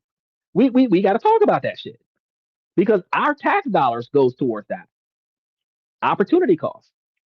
So yeah, when I talk about stuff on this show, underliningly, whether I declare it overall or not, money's involved.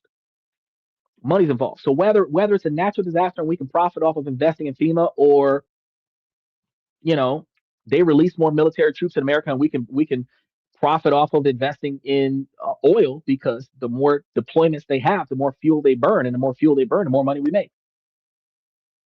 Wherever there's a need, there's a profit opportunity there. Wherever there's a demand, there's a profit opportunity there. Wherever there's suffering, there is a profit opportunity there. Now, in a country of capitalism being run by a capitalist political party, it is our responsibility. Oh, yes, ma'am, I'm on my way to bed too. Well, not really. I'm going to drink some coffee and wait for this client to come through.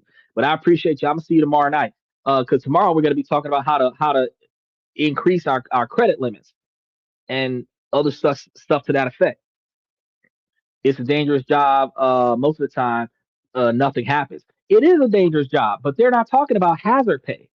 When they said $40,000 job with a $40,000 bonus, that wasn't a $40,000. That wasn't $40,000 worth of hazard pay in case they were in danger. That was a bonus for showing up every day. That's not the same. But when you think about ICE agents, the hazard pay isn't 7 days a week. They only have conflict when they get out of their SUV and start threatening the lives of unarmed citizens. You know what I mean? So ain't nobody, who the hell is getting 40,000 extra dollars of hazard pay to be in Memphis, Tennessee? What's so dangerous in Memphis, Tennessee that requires $40,000 a person of hazard pay? And it was for every ICE agent, not just the ones on the street. Even the ones in the fucking office pushing the paperwork after the guy murdered the other guy and processed the paperwork, that person was getting a $40,000 a year bonus. I was like, whoa. Even the people not in danger are getting paid extra money. So your $40,000 a year job is actually an $88,000 a year job. That's crazy. TSA don't make that kind of money. The person that checks your passport in to allow you to run your stuff through the X-ray machine don't get that kind of money. I was like, no, that ain't fair. That's not equal equity, right? That's why we talk about these things. So on my way out the door, I want to start off by saying, ladies, as long as the situation doesn't make sense, I'm going to keep asking you guys to make it make sense. So, ladies, please make it make sense. And fellas, I give y'all this information to help y'all become higher value men because that's the only way that we're going to make it here, guys. The only way we're going to make it here. You have to find the things in your life that you can control that you don't like and proactively change these things so that you can have a better life. And then you have the capability to navigate around the things that you can't control. Ladies, while this is a male driven podcast from the male's perspective, you too can improve yourself to become a higher value woman. Prioritizing your 20-year plan. Where do you want to be at in 20 years? Proactively reverse engineer that plan. Put those first steps in today. Start taking action towards your 20-year plan and keep your eyes and ears open to find out if this dude either just wants to get into your plan or if he has a plan of his own that you can mesh with where y'all can accomplish y'all's goals together. If y'all can find the right mentality in the people that y'all communicate with, the people that y'all hang out with, your social network should be goal driven. If 5 of your friends ain't shit, you are the sum of the 5 people you spend the most time with. So if you spend the most time with people that ain't trying to do nothing with their life, you are not going to amount to anything in your life. You spend more time with people that want to get better with their life, you will find yourself getting better with your life. But it requires you to step up and do something. So, with that being said, I want to thank y'all for coming to this and that. I appreciate y'all hanging out for the 3 hours and 35 minutes that we've been on the show.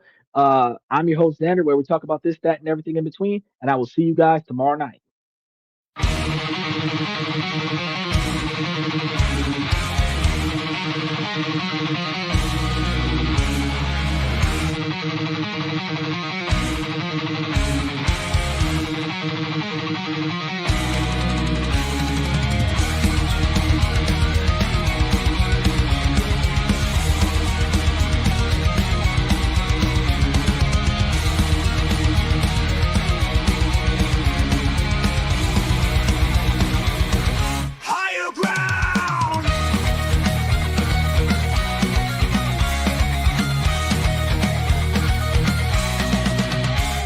Chase validation, now I validate myself. Building inner strength, putting doubt upon the shelf. No more unnecessary drama, no more wasted time. Climbing higher, constantly making my own climb.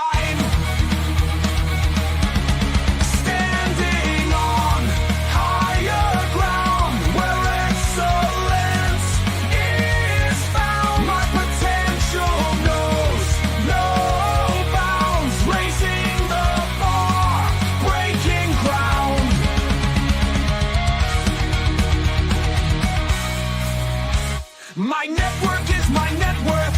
Choose your company wise. Surround yourself with eagles, not with sheep in disguise. Every interaction is a reflection of my brand. Quality over quantity, that's my personal command. I'm not landing on higher ground where excellence is found. My potential knows no bounds, raising the bar, breaking ground.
Passions are my compass, my respect is my shield. To mediocrity and chaos, I will never yield.